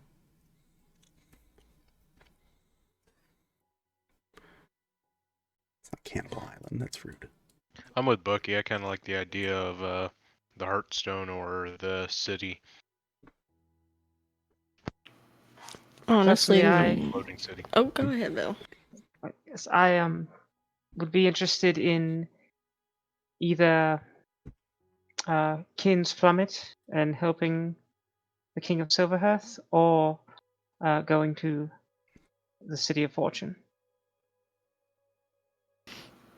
I'd be happy with pretty much any of them, but I do definitely lean towards the floating city or Kin's Plummet. That's I yeah. I do have to say that she did bring the lady did bring up Silverhearth. Now that Vel mentions it at the forefront, so it may be something of importance, especially with gaining favor. While the city of Fortune might be just more riches and kind of just boosting our own reputation rather than gaining actual favor with certain cities. So Well, so while I am very interested about Silverhearth and Kin's Plummet, she did mention the static quite a few times. So they might already have a lead on this kind of thing as well. So they might be the ones better for that one. Perhaps. Now, if you recall your time with them, you know that they are, how to say it? They the way that they spoke, and those of you who are trained in insight over drinks and downtime, the way that they spoke of their journey and previous mission was one of oops-a-daisies and not knowing truly what happened, and they kind of wrote off that their mission was accomplished by accident. None of them particularly were speaking from a place of wanting to go back there. And that. yes, I would conjecture that something that came out of the new structure from the plummet likely ended their search for them. That is true too. Though I would assume if we told them that we were going to be going, they may be willing to provide a bit more information. But yes, I do believe that she listed the plummet first because one, it gains a king's favor, and two, it is probably more believable that it could be done, considering how long the city has stood a mystery to how many weavers have gone. Even the so-called best of Lady Galante stand there failed right now, or perhaps dead. So there's just the amazing glory and fortune that could be gained there, as opposed to the more realistic goal of helping the King of Silverhearth. Well, I thought in going to that floating city that she was asking us to make contact with the other group of folks and maybe help them get back. I think it was on us to get up there and get in on our own. Oh, we're going to go there and not try? That's boring. Rather pathetic, honestly.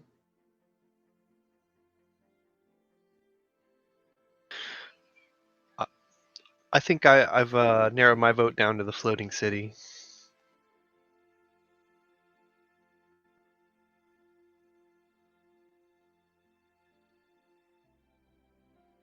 I'm still. I mean, not so much still.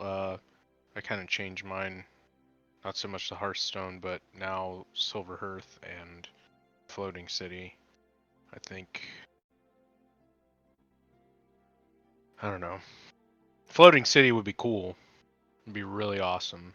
But I think Silver Hearth might be more important.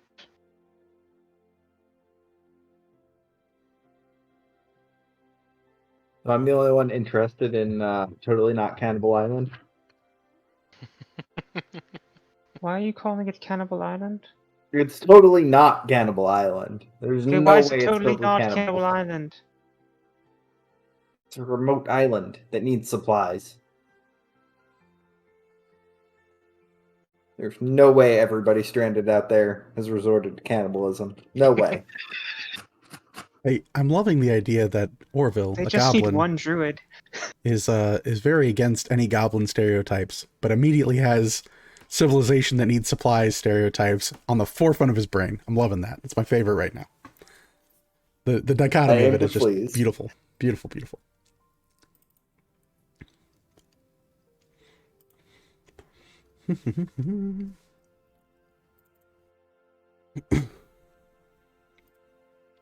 What of JJ? What of Morgan? What are you guys thinking? It's not up to me, but I'm still for Silver Hearth or the Floating City the Oh, right. most. I forget Either or. Your group dynamic choice. I forgot about that. Those are the two that I'm torn between as well. Comes down to Bucky, Morgan, think- and Vel, doesn't it? That's I rough. think I'm leaning for Silverhearth right now. What's Morgan say? Either the island or Silverhearth. Just because I hear fortune and I just, Yeah. just really Yeah, but want if we it. go to the floating city and it's just rescuing the gems, and we get tracked back super quick to return them, we don't actually get to do anything like scout for gems in the desert. Who says? We have less circumstance and understanding of what's going on there. We got a bit more about the King of Silverhearth because that was the one she put the most definition on.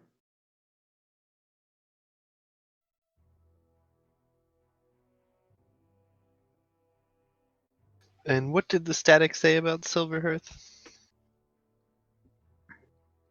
That's where their last job was near. They were hunting someone down. Happenstance and foolhardiness ended that job. We don't know the exact circumstances beyond that.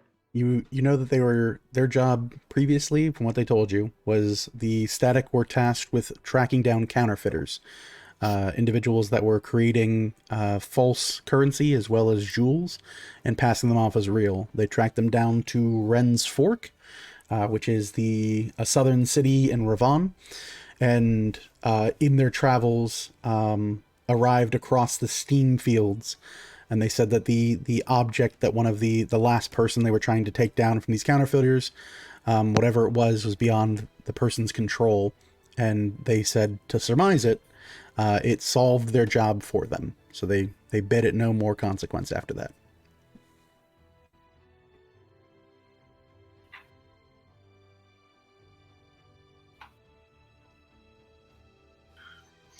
All Steam right. fields erupting from the ground. Sounds like a volcano. It might just show up and it might just be a volcano. And can't Well, do another nothing thing- about that. The To tower. consider is if we go to the city of Fortune, it's going to be potentially the longest trek down there and the longest trek back. So it is a massive potential time investment. It's fair. Well, Yeah. coming down to it, like, what's more important to us? because I think saving the gems gains us favor with the lady to potentially give us better jobs, but going to Silverhearth potentially gains us favor with a king, in which Well, who knows what that yields, possibly better, maybe jobs from him, a job from him. I don't know. That's what I Or mentioned just- last time, though. the When gems nobody was could interested. have something from the city. They could be in possession of something. No one knows. What was that, Morgan, by the way?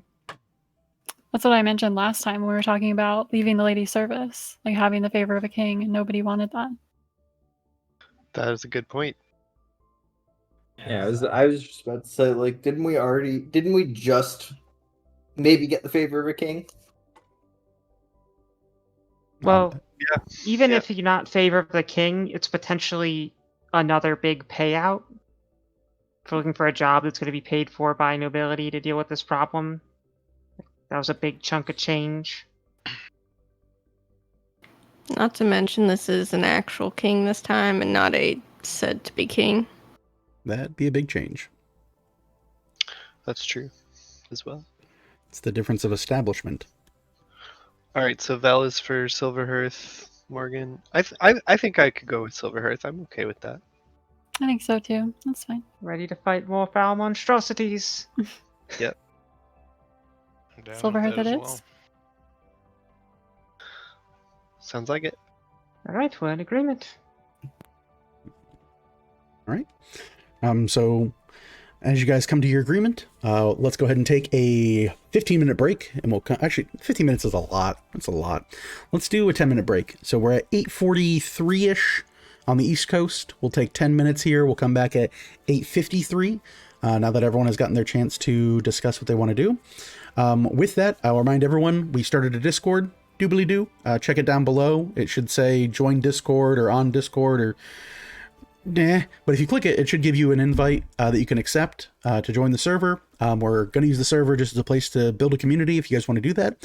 For everyone who's watching as well, it's going to be the main place to get announcements. So if you're ever like, what the fuck? They're not live on a Monday night. What's going on?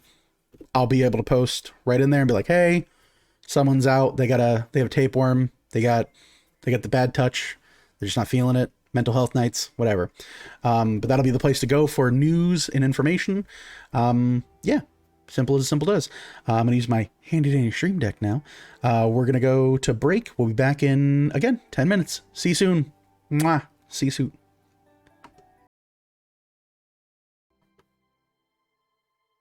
Whammo. And we're back. Look at that. That was seamless. I eventually have to put like transitions here so it like slides and like does like cool particle effects, but that's the second YouTube video out of the first. Like I only do the first one. Like I did like the first YouTube video. I'm proficient-ish at it at Streamlabs OBS, so now I have to watch all the rest of the video series, and that takes time and effort. Oh, thank you for gifting a tier 1 sub, by the way. I don't know if I ever said that. Thank you. Woo! Thank you, Twilight Cleric.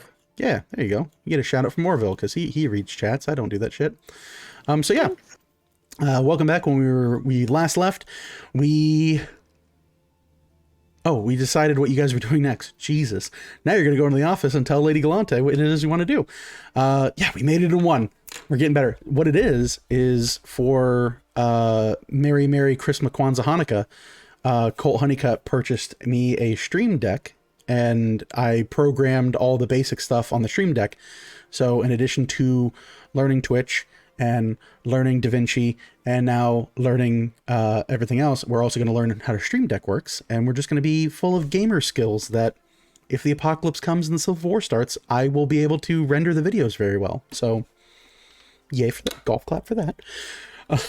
So yeah, hopefully everything, everything works out well. Cool. Yeah, break went good. Everyone had a good break. Good. Okay, nice rest. Rejuvenated. Smoked a bunch of vape, right? Whatever's legal. I don't care. Anyway, so when we last left, the group had come to a decision of what they wanted to next pursue. They are standing out in the hallway. Are you guys entering into the office? Yeah. Bucky says yeah. Bucky, who was like, I'm a hallway guy, said yeah. He said, nah, and walked on in.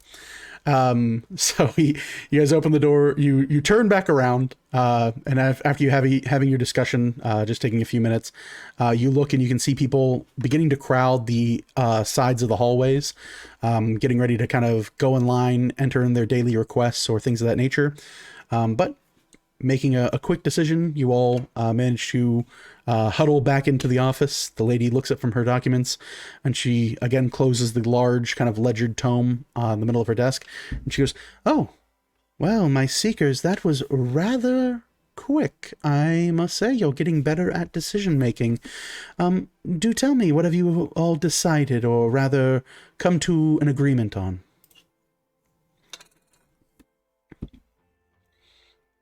Come now, not all at once. I think that we have decided to head on down to Kin's Plummet, ma'am. Oh, to the plummet. So you're interested in beseeching the King of Ravan for the plight that currently has arisen in his lands? Yes, ma'am. I think we're gonna go look at that. Well, very good. I would ask that you all be on your best behavior, but you do already seem to be possessed of an air that impresses nobility. Something perhaps that I never caught quite the winds of, but seeing that you all have very much impressed our rather stone-hearted previous employers, I am sure that you will fare much better with the royal family of Silverhearth and, of course, the King of Ravan himself. As you all are seeking this out, I will make arrangements for travel to be provided to you. I would hope, or rather welcome, that you leave and be on your way no later than tomorrow, if at all possible. But if you have other pending matters to deal with, I can always be... Well, we can always put it off. It's only a king waiting for you, after all. I think, me personally, I think we should head out as soon as possible. I mean, Well, if it's as soon as possible, we could go about it rather quickly. There are a number of things that we could utilize to get you there much quicker, but if I have at least till tomorrow, I can make arrangements for land travel. If you're that eager, however, I could reach out to a number of circles within Silverhearth, and you might be able to make it there as quickly as this evening. what do y'all think? Whichever y'all would like to do. Vel did have that thing she wanted to maybe go talk to someone about. But I'm not sure if y'all want to get ourselves there to the city of Silverhearth and maybe talk to someone there about it. Who knows? Another city might also have some options for us. Or we could just travel by land and take our time.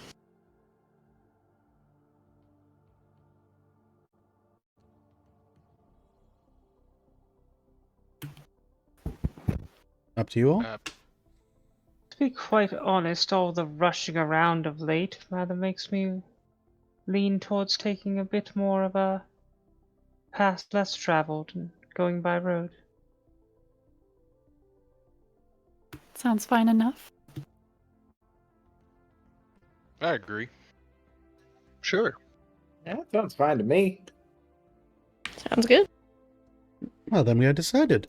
So you'll leave in the morning. I will make preparations for traveling to be taken care of. We'll see you likely leave through the mountainside pass through Fort Ebony, and then continue down the southern road. While normally we could use the north, Din Hollow being so close to the Ravan Range, I'd want to avoid any complications that the weather could avail itself of. So we'll likely chart your journey southward through the plains of Idrin and then into Silverhearth itself, if that is acceptable. That sounds good to me. Sounds good. Very good. Orville follows along with the map and nods in agreement. Very good. Being that you all will be traveling in this way, it'll be a good opportunity as well to ensure a number of, materials that are ready for sale from the house will be transported as well, and how better to guard them than the seekers themselves, those who are possessed themselves of, capable hands in a number of instances. With that, I don't believe I have too many other details here. Silverhearth, of course, is found itself under its king. I would ask that you very much maintain an air of professionalism among that. You are, after all, scions of my house, and people who are moving in my name, to say the least. You will most likely not be given an audience with the king, but I have here the request. Let me see here. I do believe and she begins to shuffle through her paperwork. Oh, yes. The king's herald, or rather one of his heralds, known as Sensen Lemire, I believe I'm pronouncing that right, has co-signed onto this notice of request. Most likely Sensen is going to be the individual you'll want to parley with for the details of this endeavor that you'll be seeking out in the king's name. I do hope that you, manage to bring this conflict, or rather curiosity, to an end. Again, while I do understand the need, or rather purpose, for a king, I have never truly been one to fret over the hierarchy of such things. I am more concerned with the benefit for our family, and for you seekers of Galanti as well.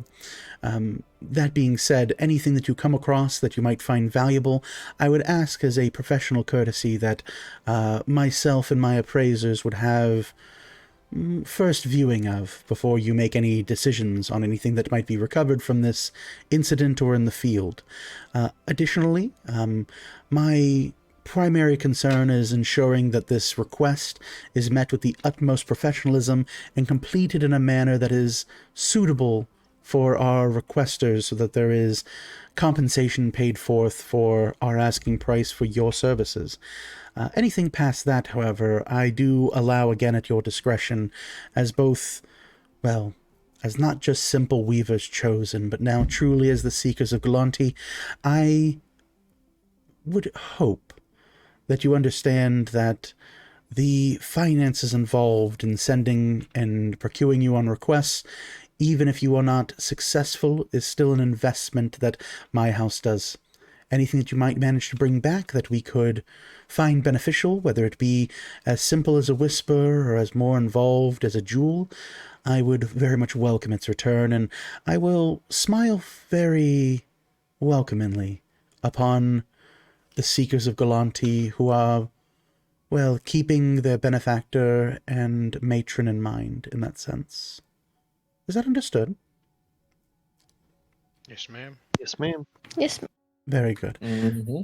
After all, if you find anything too much larger, Colt will not be able to shove it into his belt loop, so do try to restrain yourselves in collecting too much. And she points, and there's a very large indentation of a gun that's pleated against Colt's pants. She's going to assume that is some type of weapon. Just going to assume that. Nah, he's just happy to see me, ma'am. Oh. Well, I have heard of green fever before, but Colt, you do your best. It's almost like solstice when the two of you meet, red and green. A wonderful color combination. Thank you, ma'am. I'm gonna elbow Orville In the head. Mm-hmm. Oh, I guess, yeah. Just elbow him right in the, Right in the flat spot? Yeah. She will look to Colt, and she goes, "Now, Mr. Honeycutt, while I have just been made aware of this budding relationship, I do ask that you both keep this rather professional on your journey. I don't want to hear Bucky or Morrigan report back to me that you and Orville are anything less than professional in this instance. The job Of comes course, first." Of course, ma'am. Of course, ma'am. We will both be professional. Both Just of a us. little bit of levity is all. Very well. Well, certainly I thank you for your restraint in this matter. You're Pat- very welcome. Oh, I am very welcome to this. So then, for the journey ahead, I will have preparations made. We are still early in the day, so you might prepare yourselves for a long journey. I don't expect you all to be back in quite some time. I don't have a formal way for you all to stay in communication with me, but if you still have the stone, I suppose you did use that now, didn't you? The stone you had used is obviously well past, and I don't have another one prepared. In Silverhearth, there are a number of ways that you might be able to contact me should you require my advisement, or to reach out. But otherwise, I will put a timetable in this mission. Why don't we call it a month? After a course of a month, I will attempt to inquire about your location should you not check in. So I feel that's an adequate amount of time, considering travel necessities as well as establishing yourself within the city. I will ask my contacts in the city about your whereabouts should I not hear from you in that time. But please feel free to check in whenever you are able to. Let's see here. I don't believe there's too much else. And she kind of looks over the paperwork. She goes, might there be any other information you might have on the area, the region, or what it is I am asking from you at this time, or your employer at this time? Will we need any sort of paperwork to meet with this King's Herald or pass through the city or anything? Typically, my name should be good enough if you say who you were sent by. I suppose it wouldn't hurt to have something made. Be rather official. I could present documentation. I'll write it this afternoon, merely denoting that the Seekers of Galanti are in my service quite clearly with my name attached, and I will have the documentation possess my seal, and I'll have that. I'll have it delivered to your room tomorrow morning, JJ. That way you have it. Thank you, ma'am. Of course, anything I can do for you, child. For the rest of you, any further questions, comments, perhaps concerns for the journey ahead? Things seems pretty straightforward. We would like to discuss with the static. I don't know if they're out on mission or if they're still here in town. Some of the details as to ascertain. That's $5 word.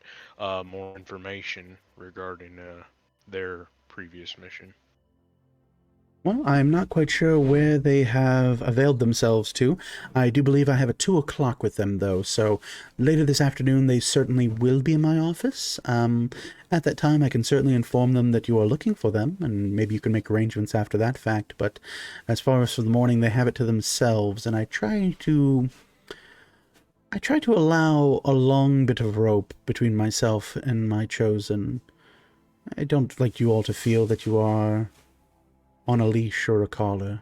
Instead, you have that freedom to graze.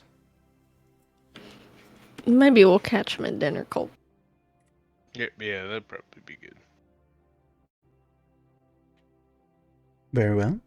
For anyone else, is there any further questions or concerns that I might alleviate from you? Not at this time. At this time, okay.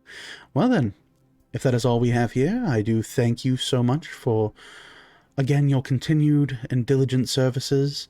I wish you all well, and truly, the Realm Weaver's blessings upon each of you. May you find yourselves in the company of the grace and adventuring soul of Quesen. May you find yourselves imparted on the instinct and determination of Bravain. And truly, might you find yourselves curious enough that Sithos themselves would denote your venture.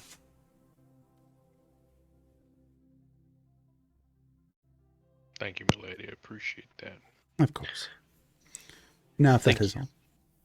Of course, and have yourselves a great day. And please, if you could just send the next individuals in who are waiting. Absolutely. Oh, before I forget, I will have that letter to you, JJ. But for the remainder of you, after you have made yourselves ready in the morning, I will have everything set up at my stable. So, your caravan will await you there. Very good. Very good. Thank you, my lady. Of course, anything I can do for my chosen, my seekers. With that, You- I bow and will exit. All right. You all exit the room. You note that down the south side of the hallway is a line of people, both servants, bards, and other individuals that are both of the house themselves or from other houses, like messengers that are all waiting outside. The next person who is standing there is an individual who is kind of prancing slightly. Let me see here. Yeah, nope. Where are we at here? I think it's right here. Yeah. Let me see if I can pull this up real quick. And it is spell that name. Boop, boop. There we go. Woo! Yay! So you see this individual kind of prancing, their hooves clacking on the stone. They don't seem to be able to stand flat and firmly. Their legs kind of retracting in like a small canter. As you're kind of like walking out, this woman kind of turns her head and looks you all over and goes, "Are you done? Is she open? Am I able to go in there? I have desperate need to speak to the Lady Galante of the home." She is indeed free. Very good, Ma'am. very good, very good. Ma'am. Can you move? Can you move? Can you move? Thank you, thank you, thank you. JJ will hold the door open for her. You see this satyr kind of like hop and skip directly into the office. You go, "You'll never believe what I heard, ma'am." Oh, and she turns and she grabs the door free of JJ and slams it shut. And you see the rest of the line all kind of like groan and like wait. And they're like, "Oh, it's moving so slow this morning."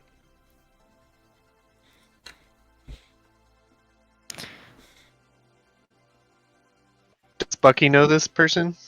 It's a good question. Roll. What do I want you to roll? Just roll a charisma check. Let's find out.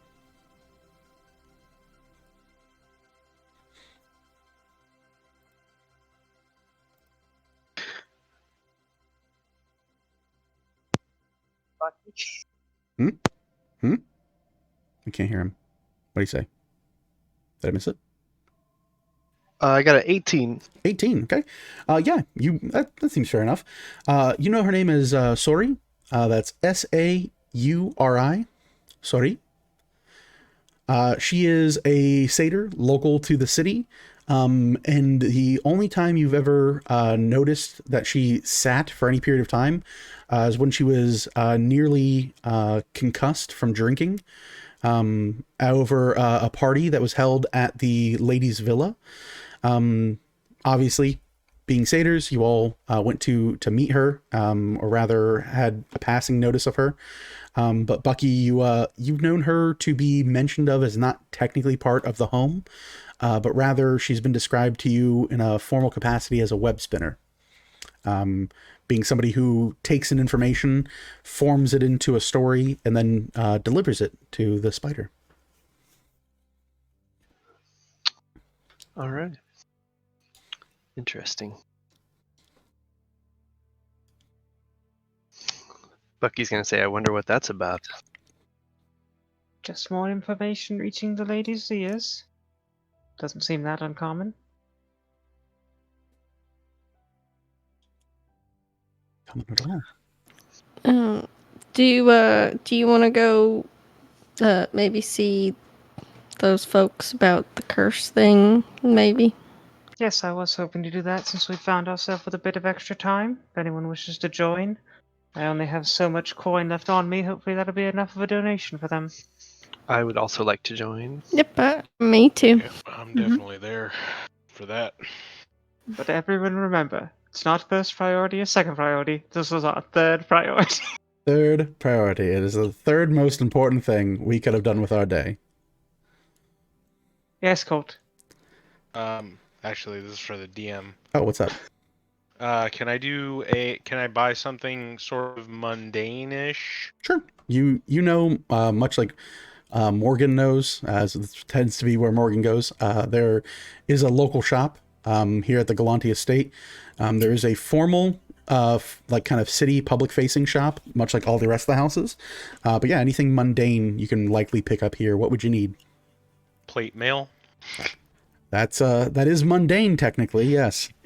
Yeah, if you have the gold for it, I don't see any reason to deny you it. I could be that DM that's like, they don't have it made in your size, but that's the stupidest thing I've ever heard. So yeah, if that's what you have left of your gold, you can certainly buy a suit of plate mail if you'd like. I guess that trade went well for you. How nice of you to gain all the benefits from those items. Oh.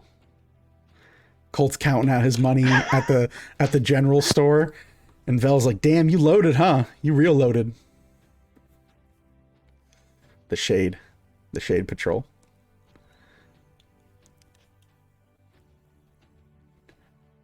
You know what? I'm still gonna get this armor. I died twice. I don't care. No, it's fine. I promise. Get your need armor, to Colt. Agree to consider for the future. It doesn't have to be now. I'll shame you again later. Ooh. How much is plate mail? Actually, I'm about to add it to my thing. So. Well, hold on. You don't just get to add it. I get to add it to my equipment, and it'll tell me the price. Oh, okay. I think it's like 1,700. Oh, 1,500. I think it's 15. Yeah, 1,500 gold. Ooh, I'm like glitching out in the Matrix. This is cool. My camera's having a fucking field day. Ooh. Ooh. It's doing all kinds of weird shit. That's super cool. It's less cool now. Let's see here. Boop. Boop. Nah, still there. Can I trade in my chainmail for anything? Your chainmail? You sure can. You can trade your chainmail in for 40 gold pieces. Around up. Take it. Mm-hmm. Man, what the frickety frack? Hold on. It's gonna bug me out, but oh well. I'm just gonna be glitchy. Don't mind me. Glitching it up. As long as it doesn't freeze, right? That's the important part. Kareem Samir is not real. I'm not real. I'm just an illusion. I'm a hologram. I should turn on RTX, and then I can have my robot voice going too. Be super good. All right. So yeah, Colt buys and fits himself with new plate mail. If we go to the general store, I'd at this point suggest everyone should probably buy some rations for the got all trails to rations. come. Good call. Mm-hmm. Yeah, Bucky will buy some rations. All right. Rations are 5 silver pieces for a day. How many days are we looking at here? Do y'all think? Well, she gave us a time frame of a month, so 30. Well, that's to do everything. About how long of a journey is it from here to Silverhearth? I have cartographer's tools. I would know this. I have cartography tools. Direction. Orville would know this. I have no fucking clue. Ding dong diddly dang dang do. That's fine. Yeah, you look it over. Orville, are you trained in insight? I believe so.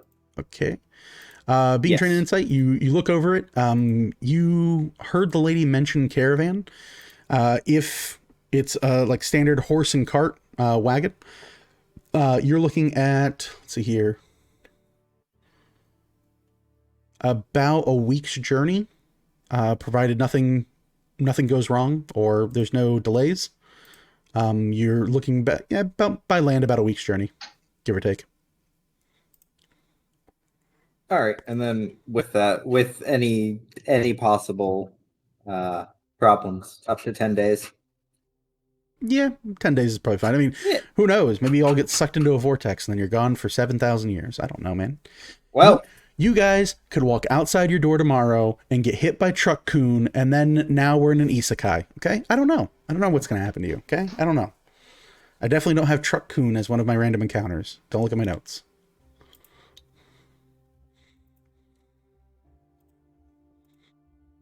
I'm gonna buy 8 days of rations. 8 days of rations? Okay. 9, 10 days. Oop, I didn't Yep. do that. Hold on. Boop. There we go. 10 days. Go ahead and mark it off. I trust you. 5 gold here, 2 gold there. Oop, did I stop glitching? Did it fix it? No, did not fix it. Balls. Why does it switch it? Yeah, Buck, you'll do 10 days too. Okay. I think I gotta switch it to do this real quick.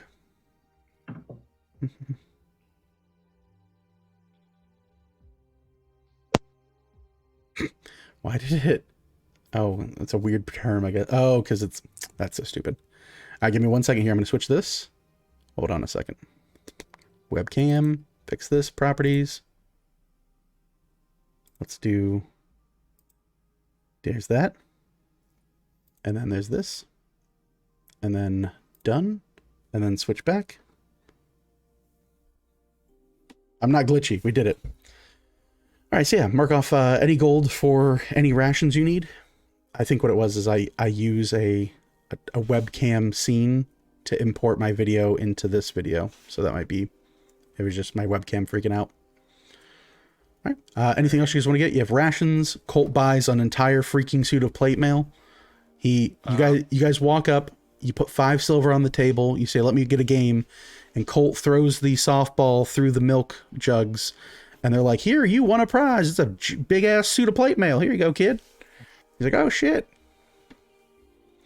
I'll get I'll do 12 days of rations. Okay. 6 gold. Some rope. You do it.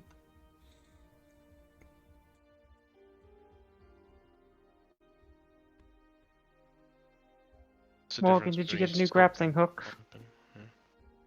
I did, yeah. Rope. Is there- Is there what? Tinderbox. Is there a place to buy seeds? Seeds? Seeds. I mean, sure. I don't see why that would be like a thing you can't find. All right. Bucky would like to fill a pouch full of flour and poisonous plant seeds. Okay. Like poisonous plant seeds? Yeah, if you can find like some datura or something like that. Sure. I mean, that's easy enough. So All you right, want you cool. want like a naturally occurring flower that is also poisonous. Correct. Okay. Easy to do. Yeah. There's no contraband on that kind of crap. But they also sell vials of acid. Yeah. Generic vials of like chemical acid. You can buy that. Cool. Mm-hmm. Spend as much gold as you'd like. I don't care. Any other mundane items or sundries you guys would like? You also know that the lady shop does deal in particulars. I should be, the lady shop deals in particulars. If that's something you want to explore as well, let me know and we'll do that.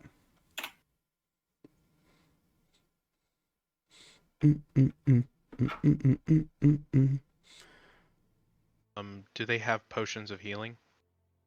Not at this time, I don't think. Let me see here. Let me check my stocks. Please wait. No. At this time they're sold out of potions of healing. Tongs you can buy. No, I was saying stonks. Oh, stonks. No.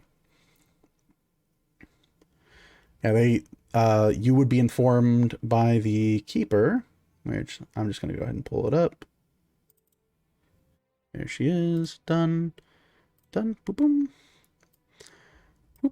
So you know the woman that runs the general store of Lady Galante is the Ara. And she will very easily tell you, at this time the lady does not have any healing potions. The static came by early yesterday morning and cleaned us out. We're currently brewing, and at this time I do expect to have about a dozen or so by the end of the week. Well, I do appreciate it. I suppose we could go without for now. I'm sure you could then. Might there be anything else that I might be able to assist you with? And I do hope the plate mail does fit rather universally. There are a number of straps and belts that you'll need to utilize to have the metal bend and flexate around your arms. Hopefully everything fits snugly. It's not custom made, but I'm sure it will prove to be useful at the very least. Yeah, it seems fit nice, I think. Yes. Always Thank a good day. Of course. Might there be anything else I can assist any one of you with? I'm good. You guys need anything? I'm good. Again, blessings upon each and every one of you chosen, and certainly I hope you complete whatever it is you're set off to do.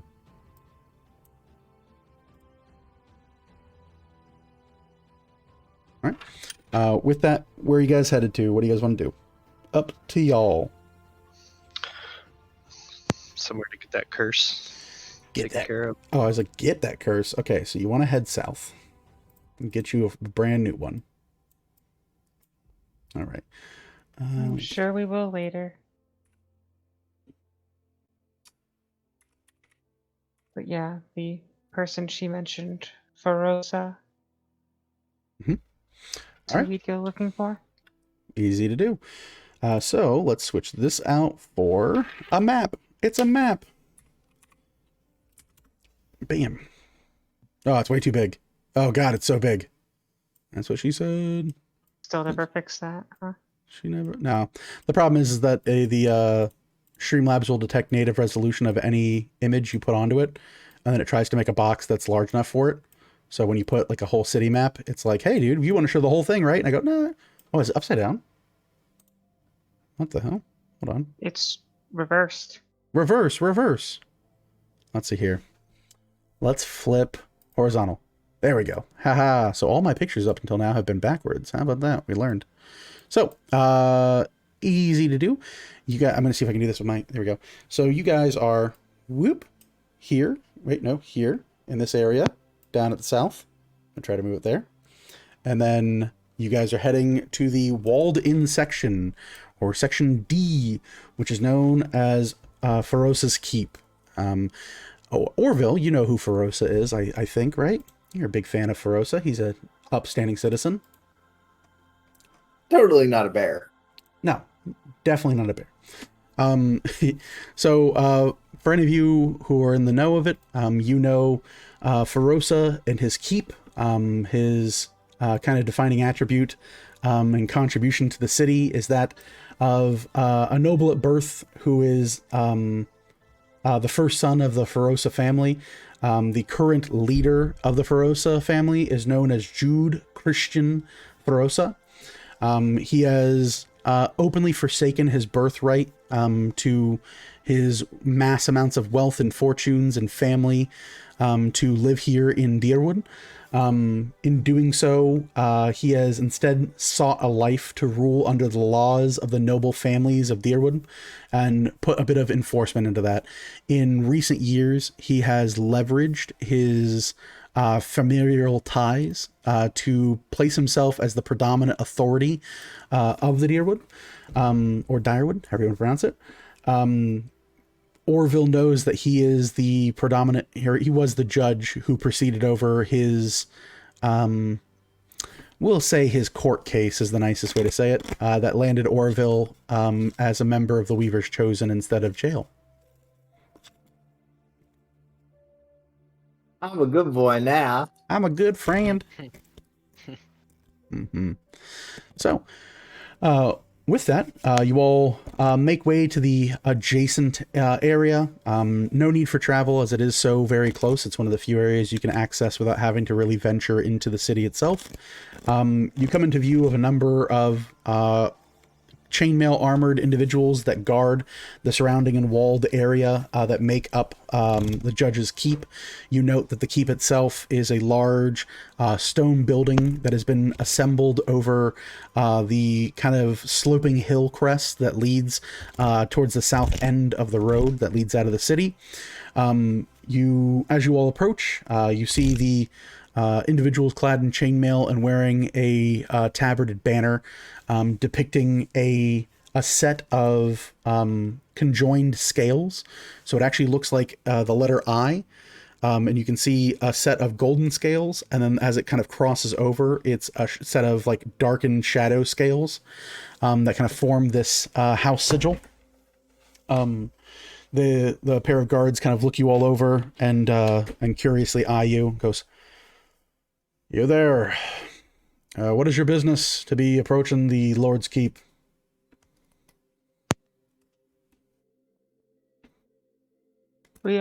We've chosen Lady Galante. We seek aid for members of our group who are beset by a curse. Well, we're not currently holding service within the keep today. You'll need to head further out into the park just north.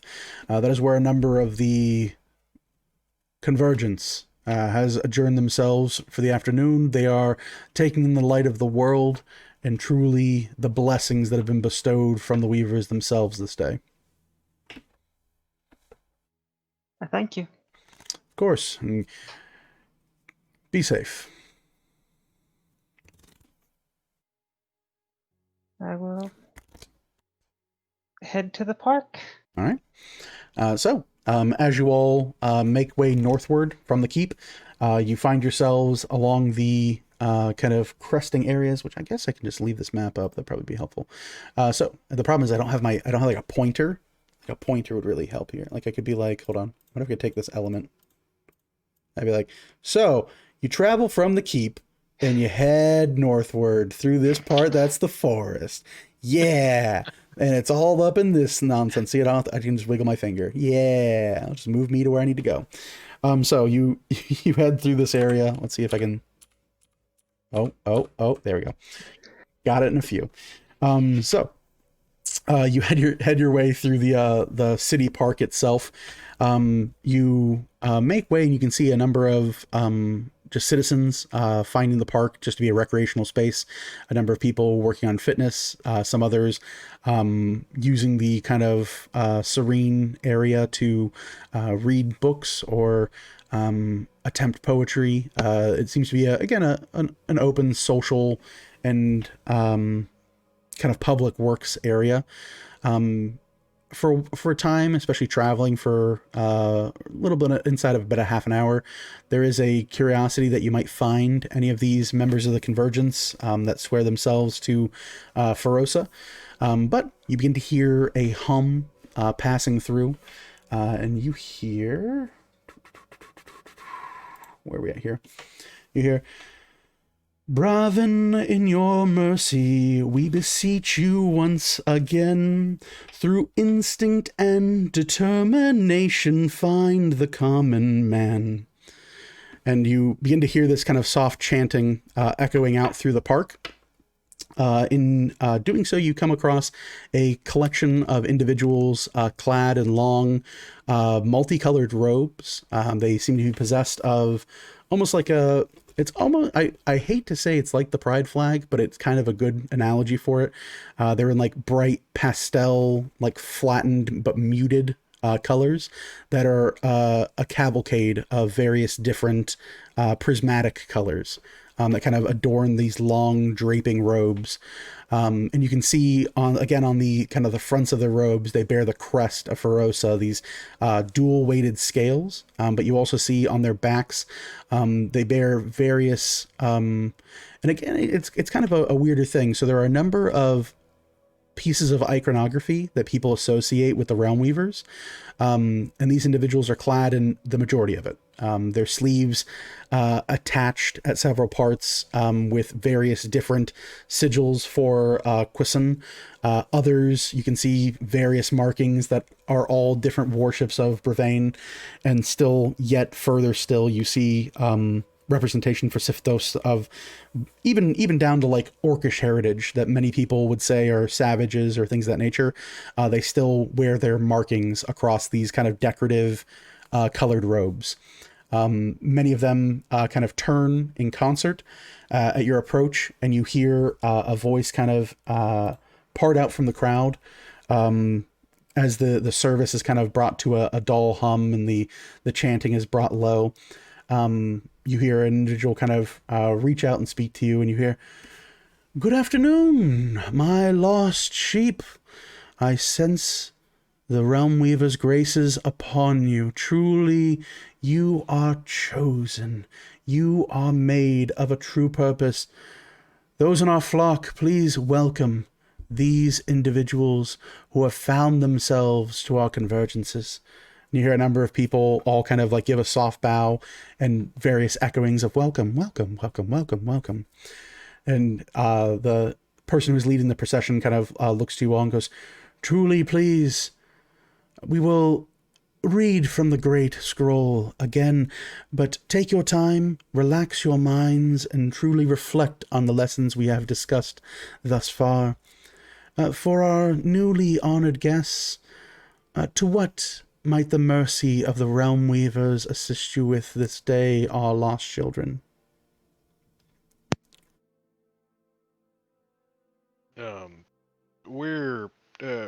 We're here because we ran into some kind of curse, possibly several curses on me that need to be removed. Curses. Might I ask of where you acquired such a truly terrifying burden to hear of? Well, I mean, the one in Thunder Bay for sure. Thunder Bay? Have inflicted have been inflicted upon myself and Velithil here. Mm. Of And course, and Bucky. And years ago there was this maiden that I was in a room with, and I'm pretty sure she cursed me after a while. It wasn't pretty sight. She wanted to do some stuff that I wasn't really into. Then of course there was years prior. I think I got something from that giant fish, but I think that's the gist of it. Well, I will of course express that the Realm Weavers have always preached the teachings of consent upon others, and if there was an incident that you and this young lady of the evening had that was non-consensual, I would need to report it to the proper authorities to ensure that justice is served. Oh no, it wasn't anything like that, and then it was in Grim Hollow, so you ain't got to worry about that. It was just she was into something I really wasn't into. She didn't force anything upon me, but Well, if you it's say just a so. difference of opinion, I suppose. Can it fit? Will it fit? And that won't fit. Right then. Okay. Well, I'm sure that all worked out for your benefit, no doubt. Do tell me here if there might be something that I can, well, actually physically grasp at this point. It seems to me as if there are a number of I may curious quote. tales that you are preaching, my son. Yeah, Velithil might do a better job. I apologize of explaining In the our situation. journeys serving the Lady Galante, we were faced with a creature of quite admirable power, Hmm. which placed upon us a curse by the servant of Veto. Servant of Veto. That is a curious name, if I've ever heard one. So you wish to be rid of yourselves from whatever lingering effects this individual might have imparted upon you? Yes. Very well. Myself, I am rather... How to say this eloquently? I am rather tapped for my magical, or rather connection to the gods at this time, both leading the sermon, this very much our mid-morning gathering.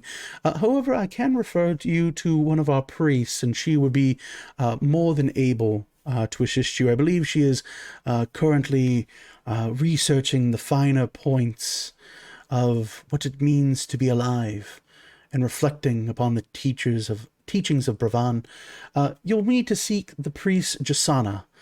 She is, should be, I should say, just a bit over to the south of the park. I believe she is familiarizing herself with one of the gazebos, but she should be able to combat any darkness that you find within yourselves and deliver the Weaver's blessings upon it and drive it from your very soul.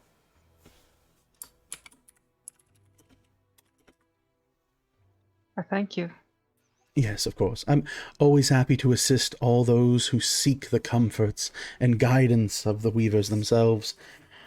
Truly, I hope and pray for the best of you, and I've not seen your faces in quite some time, so if there is ever a need for you to truly find where you belong, and you feel lost in this world, we meet here in the park every midweek, and you are more than welcome to join us of your own volition.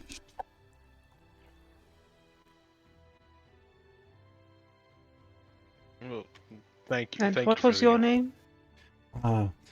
I am High Priest Arundel. How do you spell that? That's Arundal. Arundel.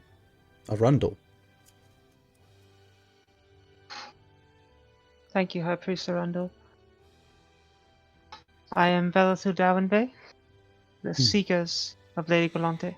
Ooh, the Seekers of Lady Galante. I've not yet heard of your accolades, but I'm sure in time every bard will speak of the majesty that you have performed upon this land and the adventures that you have quested far and wide. Truly, I can see that you and your group are possessed of truly that innate desire blessed upon us by Quessen themselves.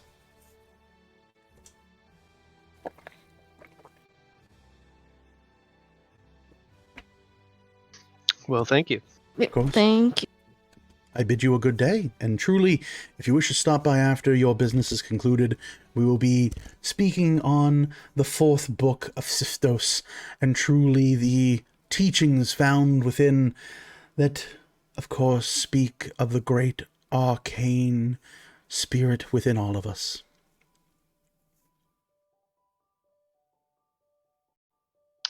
Shall we find Jasana? Yes, let's. Thank you. All right, so you guys head southward and you go to find Jasana? Mhm. All right. Yes. You head through the park. You see a number of people as you head southward, kind of in like these large city worked buildings, these gazebos. You kind of look over the area, seeking out the priest, or rather priestess, Jasana. And you begin to hear a voice kind of cut out as you reach the gazebo that was kind of addressed to you. And you hear, "Now I don't want to hear none of that. No, you pay me because you lost this fucking wager. Now I don't mind shoving my spear straight up your arse if I have to grab it myself. Oh, don't be stingy with me, you fucking bile-breathing blight." And as you hear that, you see this woman. Oop, she's real small. She's a pixie. Okay, there we go. You see this woman, helmet in hand, shouting at 2 individuals who are in very rough dress. They have this kind of like, we're not going to say they're homeless because that's rude, but they definitely don't seem like they have a house to call their own. And they are currently standing in the large wooden table in the middle of the gazebo, kind of like grumbling and scratching these kind of flea-bitten beards. And you can see a pair of bone carved dice sitting at a table and a collection of small bits of copper and silver. And you hear, "That's all we've got. You've run us for everything." "I've not run you for enough. Truly, I know I can feel it, that there's more that the Weavers have blessed you than this. This donation would not even make a pittance for my morning feast. Yeah, you've taken us for everything. I've not taken you for your boots yet now, have I? You'd take our boots? I would take your boots. I would watch you walk barefoot through the streets as I poured tack from the back of my satchel, only to watch you scream for the Weaver's mercy. Do you test me on this?" "Oh, no, ma'am. one of them reaches into his pocket and lays a silver on the table, and she goes, "There now. I knew you had another piece. Lying will get you no closer to godlyhood. Now go in peace, unless I take more from you." And he goes, "Yes, ma'am." And they go, "Harold, let's get the fuck out of here." And they walk away, and you see her like scooping what copper and silver are on the table into a purse, and she goes, another charitable donation, and another necklace financed. Fantastic. She starts putting it into a coin purse. Does JJ recognize either of those men? You don't recognize them. They seem to just be like individuals that likely call this park their home. But yeah, they don't have like a, how do I say it? Like, they don't have a signature look. They just look dirty. What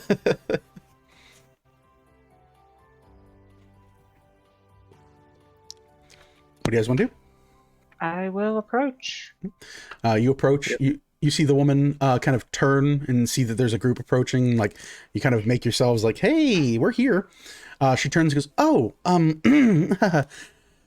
greetings and 1,000 blessings upon..." I'm going to say chosen. Yes, you chosen. I can sense it. There is an air upon you that says, I have things to do with my day. I can see it blessed upon your foreheads, as clear as driven snow.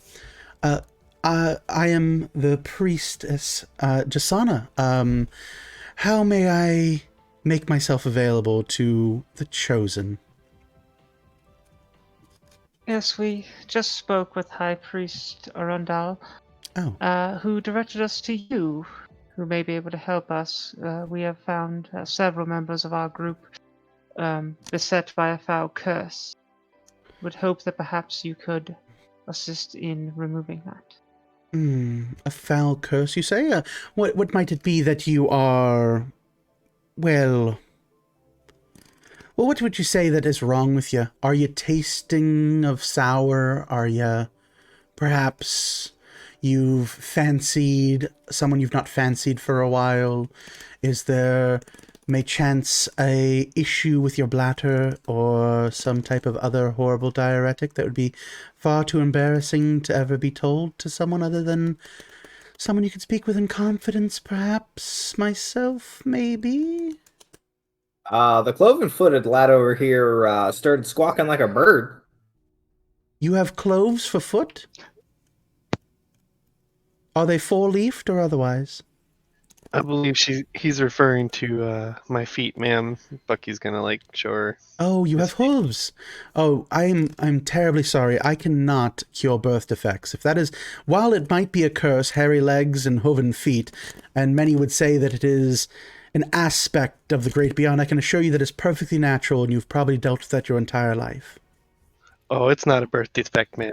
I was born like this in all my glory. That is one way to say that, yes. Of course, the weavers make no mistakes in the creatures they create, I am sure. The exact nature of what the curse does can only be conjectured at this point, but in our journeys we came across a creature of shadow which presented a foul magic upon us, and all I could identify was the name, that it was a curse of a servant of Vito. A servant of Vito. So who is Vito that you've so marred that he would curse you? Or she? Vito could be a woman. I should be more open-minded to these things, I suppose. Sorry, what was this individual you scorned? Ex-lover, perhaps? Or maybe a jealous suitor? Or did you rob them? Undead shadow spawn of the Fell of Undeath? Undead shadow spawn of the Fell of Undeath. Well, that's a new one. Certainly. I mean, I could have a look over it and see what can be done. But of course, I am limited in my capacities, so being that I would not be able to perform my daily healing rituals upon the unwashed masses, the church would, of course, seek a notable donation to our causes. Of course. Very good then. Well, so long as that standard curse work is a very simple procedure, it is merely identification and purging from your mere livelihood. So, with that in mind, I could see myself in the neighborhood of about, I think, what is fair at this reasonable juncture, considering the complexity and lack of knowledge and identification. I think it's a fair bargain at 550 crown. All of I us? guess I'll hold on to my curse for a little while. Well, no, for identifying her curse. I told you, I cannot... The man who squawks like a bird and has hooven feet is merely exactly that. That's just normal, I assure you, my small green friend. Well, I'm also cursed by the shadow being, so... Oh, you've doubled up then. Oh, goodness. Well, I don't run a 2-for-1 special often, but I'll cut you in for 750 crown. So we're thinking that we're all kind of seeing it's like weird crows and blood and weird streets. So count me in also, but potentially on having this curse. This is a congealing of cursing. You all have cursed each other and cursed together, and they could write a book about this, and it would be salacious, I assure you. You'd be the curse crew. I suggested that. Oh, well, there you go. No charge at all. That was just off the top of my head. Of course, that is an easily renewable resource for enlightened thinking. Well, I do suppose, I could do a group rate. All 6 of you, all cursed up. Maybe we count it at, we'll count it at an even 1,600 crown. We'll uncurse the lot of you. I'll use everything at my disposal to ensure that each and every one of you leaves here as blessed as the day you were birthed into this world. How much of a betting lady are you? How much of a betting lady am I? Well, I, of course, do not partake in any sinful activity. That would be beneath my station, of course. But if you happen to have a deal that I can afford, if you happen to have a deck of cards or maybe some dice or something that hasn't been confiscated for illegal racketeering or something of that nature, maybe I could learn the game. I'm always open to learn a new game. Why do you ask?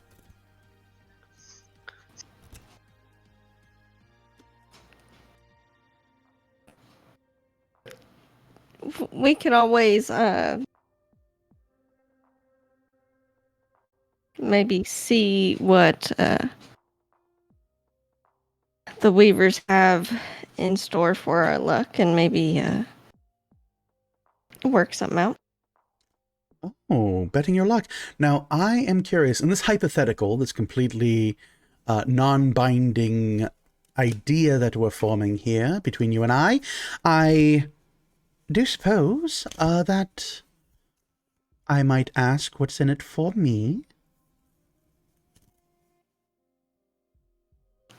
I have this this blade thing that I bought the other day. A blade thing. I'm dreadfully sorry. I'm not really a blade person. I have a spear, and it's very nice, but the church gave it to me, and it does all kinds of majestic things. Do you happen to have anything that, I don't know, maybe... I hate to use the term liquid wealth, but I suppose that is rather applicable here. Yes, no, I'm going to go with liquid wealth. If you have anything that maybe you can't bear to live without, I might be curious at that. If I'm assuming the other half of this potential wager is my services at a more affordable price. I know how strapped for cash you chosen can be, especially when one is wearing such dazzlingly forged fresh plate mail. Truly, good luck for you, Mr. Red. Beautiful place part. Not cheap. Not cheap at all. I've priced it out myself. It was a gift. Oh, well, good. You can claim it on your taxes. I believe you're allowed 3 free gifts a year.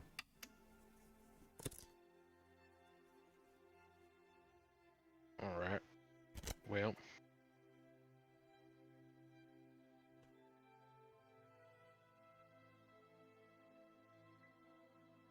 So 1,600 for the group. 1,600, and I can use everything at my disposal to attempt to wrest this horrible fucking a curse from you. Apologies on that. Slip What of the kind of tongue. guarantees we got? Well, I am blessed by the High Lords themselves. You were recommended by my head of the church. I suppose you could say that I have a one-on-one conversation with the Weavers fairly frequently. My prayers are often answered. And, well, it's me and nobody, Red. So there's that.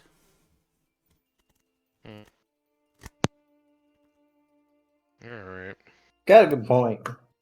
I often do. Thank you so much, Mr. Green. Oh, you're welcome, Miss Rainbow.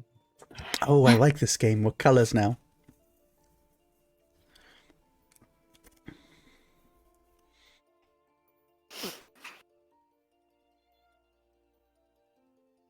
She looks around. She goes, Sorry.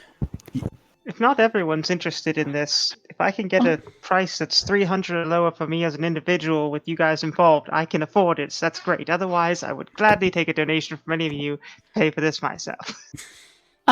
Sorry, out of character. Were all of us cursed, or was it? I can't remember. Everybody but me. Everyone but Orville was affected. Mm-hmm. All right. Bucky's a little broke right now. The beautiful thing about cleric work is that it is always a seller's market. I'll give you 1,200 for the group. 1,200? Now that's not the price I quoted you. No. You'd have to make it worth my while here. 1,200 is so light. I'm expected to bestow blessings upon those who have beseeched me for guidance and reached out across the fucking pond for my unobtainable power. Truly, if you all were able to do what I could do, you would never need to adventure again. You could make yourself a humble living.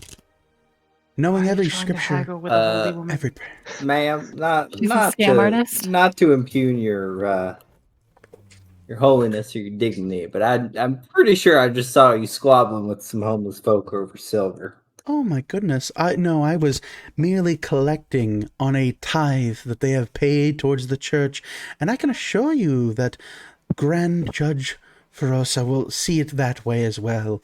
It is merely the cost of doing business in this park. They are so happy to go about their day and, well, find and scrounge the lost coin and property of others to then benefit the church. 1,200 for 5 of us, and I won't tell anybody about that new necklace you're going to buy. Oh, now that's a bit rude. Go ahead and give You're me going to get us cursed again. Give me an intimidation check, since you're technically threatening her a little bit. 15. 15. She thinks it over and she goes, tempting. I'm thinking it over. It's only 5 of you. 1,300. Deal. Well then, I will count the coin if you don't mind. I'll hand it over. I'll count it out and hand it over to her. As you start pulling the coin out, she snaps her fingers, and you can see in the kind of gold filigree that covers the top of her robe, you see the sigil of the Lord himself begin to glow, and a soft illusion appears on the stone table of a actual kind of like weighted balance. And she moves her hand over the front of it and like you can see these kind of like, it's almost like a combination lock. You see like these like rolling dials, and she flicks it to 1,300, and you see the scales go, and she goes, the scales will judge you. You count it out, and with every gold coin, you see the scales slowly until finally they're level, and you can see this heavy set pile of stacks of coin and platinum sitting on the scale perfectly even, with nothing seeming to counterbalance it that you can see. She smiles and places a large kind of like very clean looking coin purse underneath the side with your coin stacked up. She presses her thumb to the middle of the scales, and it vanishes from sight, and you hear all the coin and jingle into the bag. She ties it tight And she goes, very well, everything's accounted for. She tucks it into the inside of her helmet and sets it down on the stone table and looks you all over. And she goes, who is first? I will review your ailment and cure you of it. I think Morgan deserves to go first. Oh, of course. Very well, then. Either way. Morgan. Yeah. Might I see your hand? All right. As you kind of hold your hand out, she grasps it. She kind of holds it in her palm, and you can feel the soft radiating light emanate out from her fingertips. She begins to hum and mutter blessings, with like kind of under her breath, and you hear, triumphant realm weavers, I beseech your call. Bring forth this darkness deep within this lost sheep's soul. Avail yourself to me, O darkness, and might my divine eyes see you. And as she says this, you can see this kind of like blinking, kind of corrosive looking shadow begin to peel from your kind of place in the standing and slowly drift like a black miasma over the top of your fingers. And she kind of like opens her eyes, and you can see these kind of pale, listless eyes as if she can't really like formally see right now. And she kind of looks you over and she goes, what you have on you is a curse, yes, but in only the sense of the word. This is something that has revealed itself to me. It is a connection, a deep-rooted one, in fact. One that has bound you to another not of this world. I can sever this upon our agreement, but I wanted to make you aware that in doing so, the sender will very much be aware of this, and you will lose your bond to this other side. Is that acceptable for you?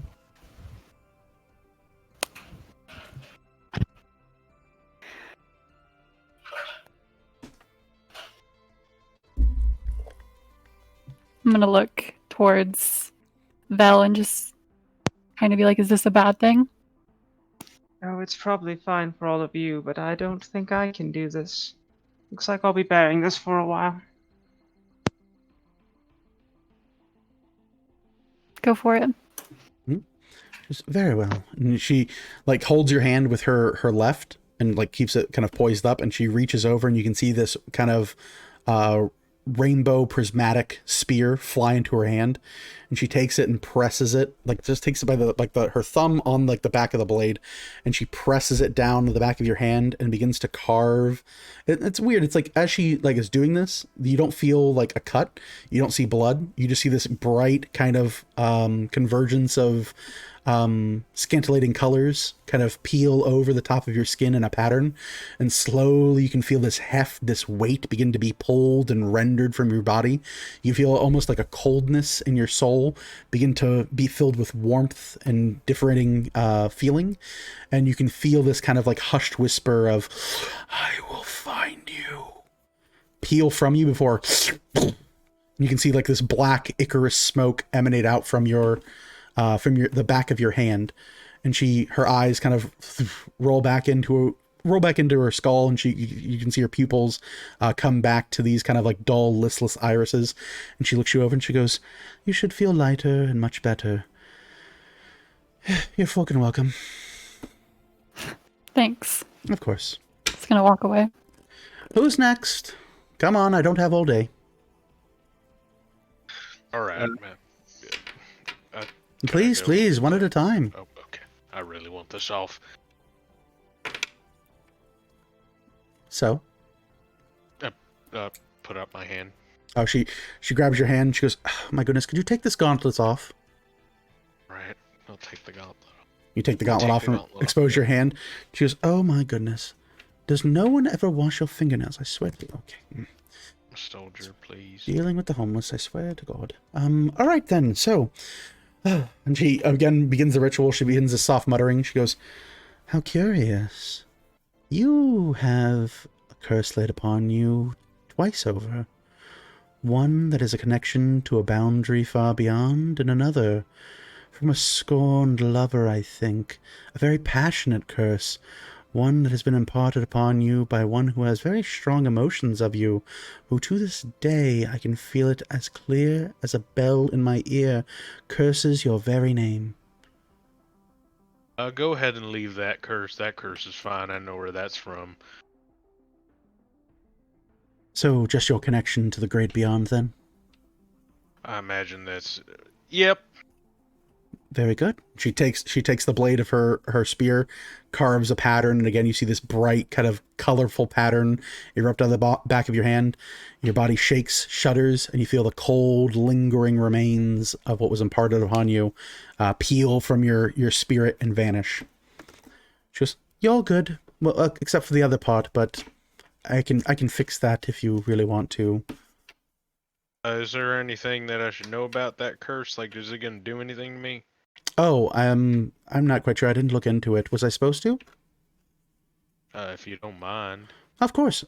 For a humble donation of 50 gold, I'd be more than happy to tell you. Jesus. Or not No, Jesus, no, Weavers. Quisson, specifically. Or Bravan. Truly, pick your favorite. Weavers. By the Weavers. Yes, in fact, by the Weavers is why your soul is now a little bit purer. Can we just call it 10 gold and call it a day? It 10 won't take gold? any more of your time. It just... Wow. 10 gold. 10 gold for a blessing imparted upon you. Do you want 10 gold or not? I do 10 want extra 10 gold, but I'm not happy about it. Now give me the 10 gold, you fucking asshole. Alright. I'm gonna slap it down in her hand. She like slaps it and she like immediately like just like clutches it. And she goes, it was by some undead, I'm not quite sure, rather. I got the feeling that it was very grave bound, something about you're a douchebag or something, I'm not quite sure, but there are very strong feelings. At the very least, there is a connection that this individual holds that likely is monitoring your progress or position. Fortune, Are you in damn it. love with Fortune? That motherfucker. I swear. Do it. Oh, well... Is there any way to see the name? I'd be willing to pay you 10 more gold to see the name behind it. 10 gold for a name? That's, I mean... 20 gold. Colt, we all know. I get people paying more gold for the names of children who are lost in the back of milk cartons. You know, I mean, I feel like there's a better use of my time than divining through the heavens themselves to find your scorned lover. 30 gold, take it or leave it. I will leave right now. It's either 30 extra gold or not. Fine. I will divine this name for 30 gold, but those are group rates. You've already paid so much. Just know I don't normally do this. All right, here's your damn 30 gold. All right, my damn 30 gold, he says. All right, give me your face. My fate. Yes, Right. put your head. And she grabs you by either side of the face, and she begins to kind of like softly mutter a prayer to the Weavers. You see her eyes roll back, and bright glowing spheres replace her eyes. You slowly feel her consciousness pour into you, almost looking over and seeing through your very corporeal soul, and then moving through you, seeming that her body has now apparated and traveled some great distance. For those of you who are trained in perception, you can see a bolt of golden light head far to the north. And she slowly feels this and kind of moves forward, and she goes, "Yes, there you are, in the biting snow. Curious. How curious."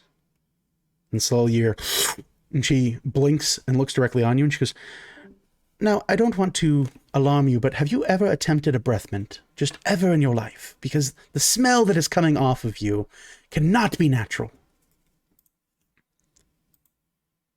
So what'd you find? Oh, right. You wanted to know about that. Give me 1 second here.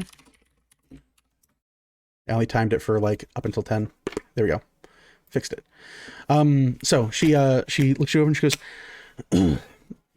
"The individual's name that I have recovered who has cursed you so, this scorned lover, is an individual known as, let's see here, it is, yes, Kalin Kincaid."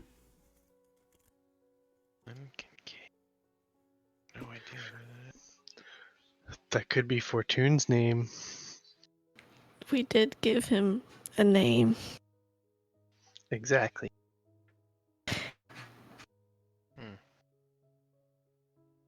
You said he was undead. I got Was it a man? I got the feeling of it. I don't assume gender. No, that is not how the gods work. That was fair.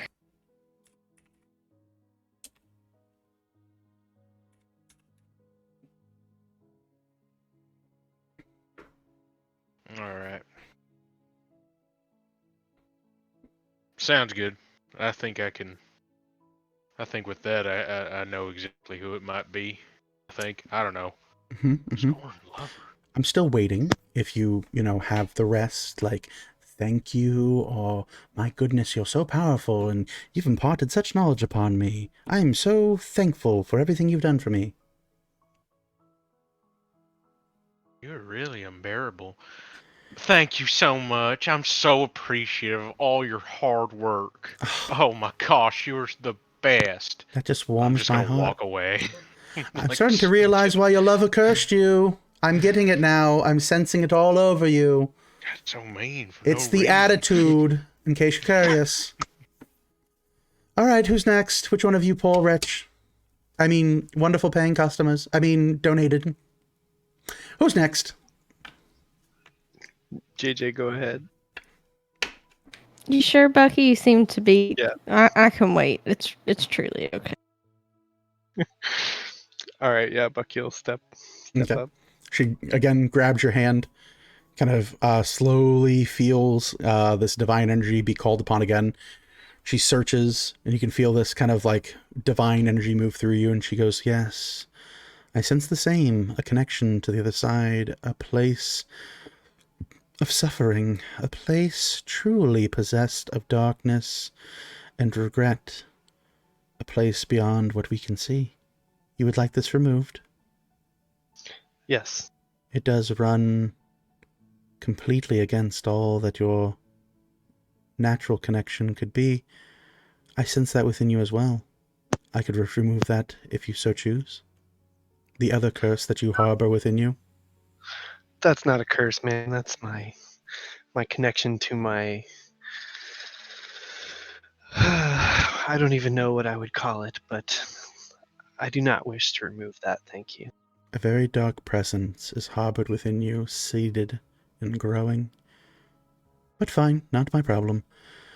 Easily enough, she grabs the top of her spear, slices into the back of your hand, and again this bright rainbow colored erupts out, and slowly you feel the shadow pull and peel from you. In doing so, Bucky, I need you to make me a charisma saving throw.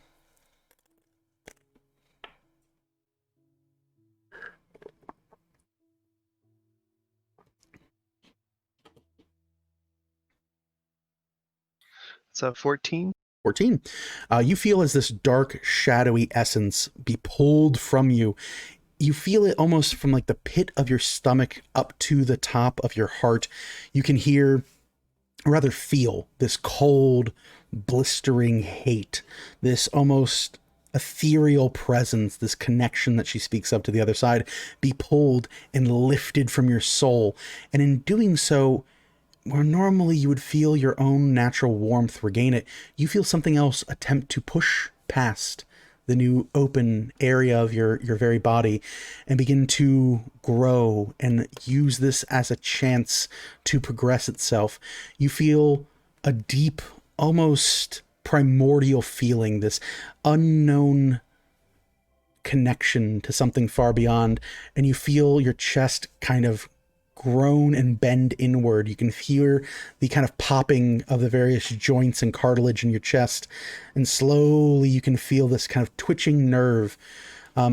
For those of you who are around Bucky, you note that from the lower nape of his neck, you can see what appears to be where his veins were, kind of like faint green looking material that has seemingly replaced parts of his circulatory system. Bucky, you feel a very strong connection to your patron. You feel an even stronger connection to the Feywild. All right. I feel it. Mm-hmm. Feel something. Yeah, my feels something good. She looks it over and she goes, I can't fix that now. That looks, well, I could fix it, but not for the price we agreed upon. You're out of your fucking mind if I'm going to be doing that. Don't worry, I don't want to fix it. It's okay. You should probably consider fixing it. I mean, not to say you were looking before, but you're certainly working your way to being alone for the rest of your life looking like that. I am a chosen of the Elder Oak. I don't worry about it. You are awfully chosen of a number of things. That is rather curious. I hope no one gets jealous. I'm not too worried about it. That makes one of us. All right, who's next? Vel, did you want to go ahead and go, or? I'm afraid that won't really be an option. There's nothing to be This is afraid something I'll of. have to bear with the powers I seek to master. I can't cut myself off from that place. Well, this is an awfully good time to remind you of the great teaching of Sifdos and the policy of no refunds. Wasn't asking for one. Just making everyone aware. So, Just who's gonna roll next? my eyes. I owe you 260 gold if you'd like it, Morgan. It's alright. JJ will step up.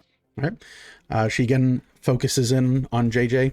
Her eyes begin to pierce and seek out. She goes, another darkness anchored within you, some very cold and shadowy essence has taken root within your soul. You'd like this removed? Yes, please. Very well. She takes the tip of her spear, again carves this pattern into the back, tracing it over the course of the back of your hand. And again, like many others, as the colors burst forward with a cavalcade of light, you can see this black smoke begin to build like a darkening miasma, peel from the tips of your fingers and slowly pool into the collection and convergence of colors and vent out of both your body and soul. You feel much warmer. This cold leaves your body, and you feel as if something very heavy has been lifted from your body, from your soul. She looks you over and she goes, very well, it has been removed from you. Now then, you are prepaid for 5 curses. I have done 4, but if the last of your group is unwilling, I can offer, I don't know, a blessing, I suppose, to send you on your journey, or maybe I could divine something for you, or I don't know, have any of you visited a brothel recently and you're having a rather scathing itch that you'd like me to maybe see if the weavers could remove for you? She looks at Colt. She's like, maybe you got a little ambitious with this lover of yours, and maybe something needs to regain its tautness. I'm just throwing that out there. Maybe you want to consider that. Listen, my butthole is fine. Oh my goodness, I had never insinuated that your butthole was anything but fine. I'm sure your lover found it adequate for everything that it provided and served for him. Or her. No judgment. I'm uncomfortable. It might be interesting to hear if you could divine anything about one or two things. Maybe the group can decide if they like either of these, but what's going on down at Ken's Plummet, or perhaps who the future ruler of Iskander will be. Well, I cannot look into the future.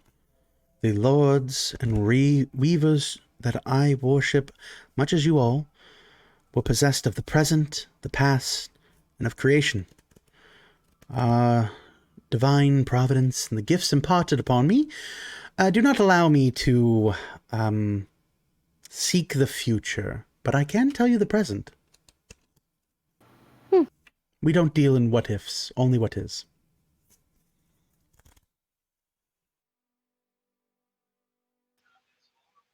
I like the idea of finding out what's going on in the Silver Hearth area.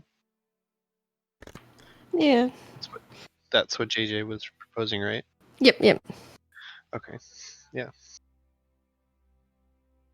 precisely the tower at Kin's Plummet. Perhaps any information you could divine from our great weavers about that. Well, King's Plummet. Very curious. Okay, I could turn my eyes to the heavens and pierce down through the veil and see what can be seen through that area if you so choose. Up to Moore and everyone else. It's her money. That sounds fine.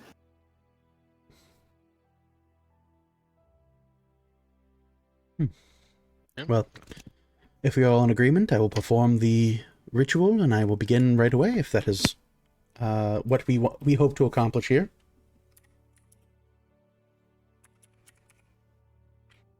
Yes?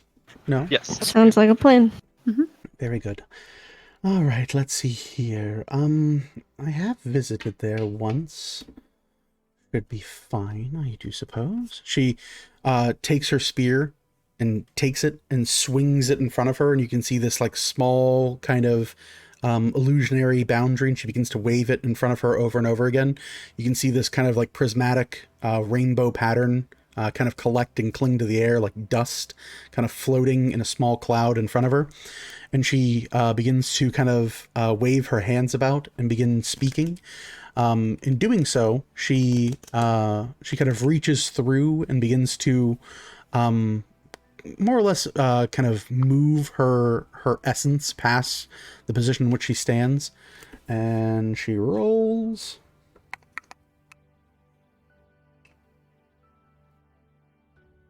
All right, cool. So she reaches out, and you can see her eyes kind of trail past, or then like kind of fade into these bright glowing orbs. And she goes, "I can see dark clouds looming overhead. I see ominous wardings.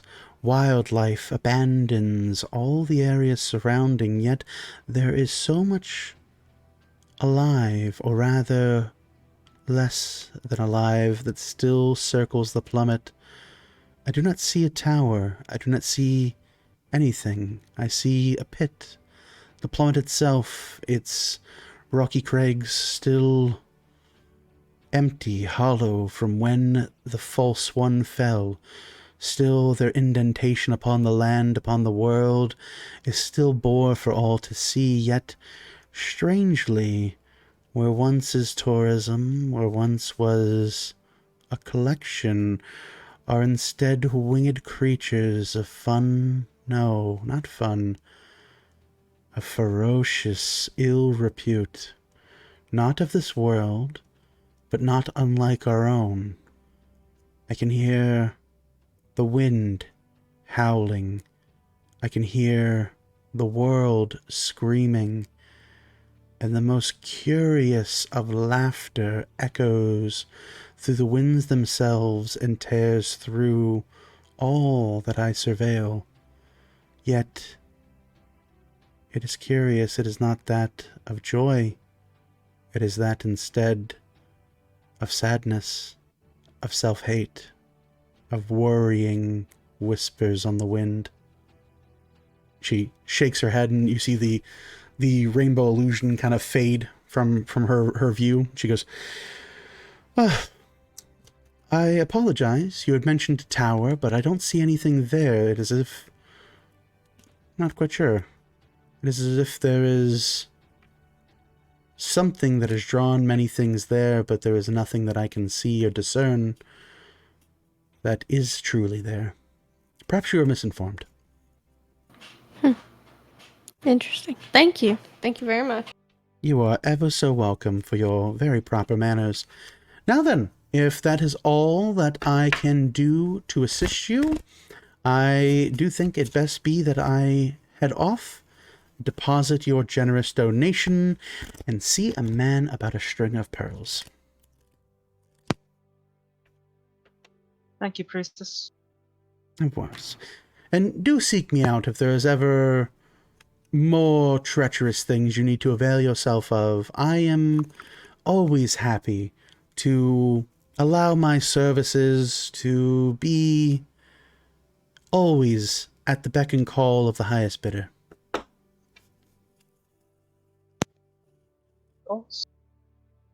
Pleasure doing worship with you. And she turns and takes her helmet off the table and walks away. Bye, Rainbow Lady. I can get you a pearl necklace for a whole lot less. How dare you cheat on Colt already? Already cheating on Colt and his other husband. All right. So, It's just a dating sim for me. I'm playing. You guys are playing D&D. God like dang you it, said, Moore's I am mother just straight. came in. I'm straight up. Oh, just she's heard playing words. a You guys are dating good? sim. amazing. All right. So, Hi, Mom. hi, Mom. So with that, we're well past time. My apologies. But that's where we will call it for this evening. We'll wrap up the downtime leading to tomorrow and the beginning of the new adventure. Next week, I'm gonna screw it. I'm gonna have all the new community challenge posted next Monday. I will probably do what I've been doing for our group, which is after I have them all preset in Twitch, I will take a little stealthy screenshot and do some spoiler stuff. So if you want to see that, join our Discord. The link is down below. Everyone is welcome to join it. If you like following the show and want to have more interaction with the I don't know, like, do I say cast and crew? With my friends who play Dungeons and Dragons, or whatever, or you just want to hang out with people who are also fans of the show, God, that's weird to say. The game. Fuck that. This isn't a show. I'll cancel this motherfucker right away. It's fucking weird to say. But if you're fans of what we're doing here and you just want to be part of it more often, join the Discord down below. Doop-a-doop-doop. I can't promise that I'll check it all the time, but someone will. At the very least, our bot will be there whenever you need him. He's like that. But yeah. Love you too. Yeah, exactly. So with that, let me see here. I was told again. Wait. Oh, they're not live. They're not live. They switched to Fridays. We were gonna stream get them guys that told us we should host them, but we didn't do that. So crap. Let's do this instead. This person says they are Fae, Fiends, and Friends. Let's raid the shit out of them. That's fun. And they have a rainbow theme. Yeah, that's fitting with this whole thing. Okay, cool. So we're gonna raid Fae, Fiends, and Friends. They seem cool. They're cool people, so we'll do that. For everyone who stuck with us for the whole night, really do appreciate it. As always, we'll be back next week with another exciting episode. But if we're not back next week, check the Discord server for details. If you don't, you have no one to blame but yourself. I'll try to have the video up on the YouTube this week. Certainly, again, thanks for sticking with us. I know we go past time all the time, but you seem to like that. And with 16 viewers, I'm not going to complain. So that's how that is. All right. For everyone who stuck with us, thanks so much again. Final little spiel of the mouth. Peace out.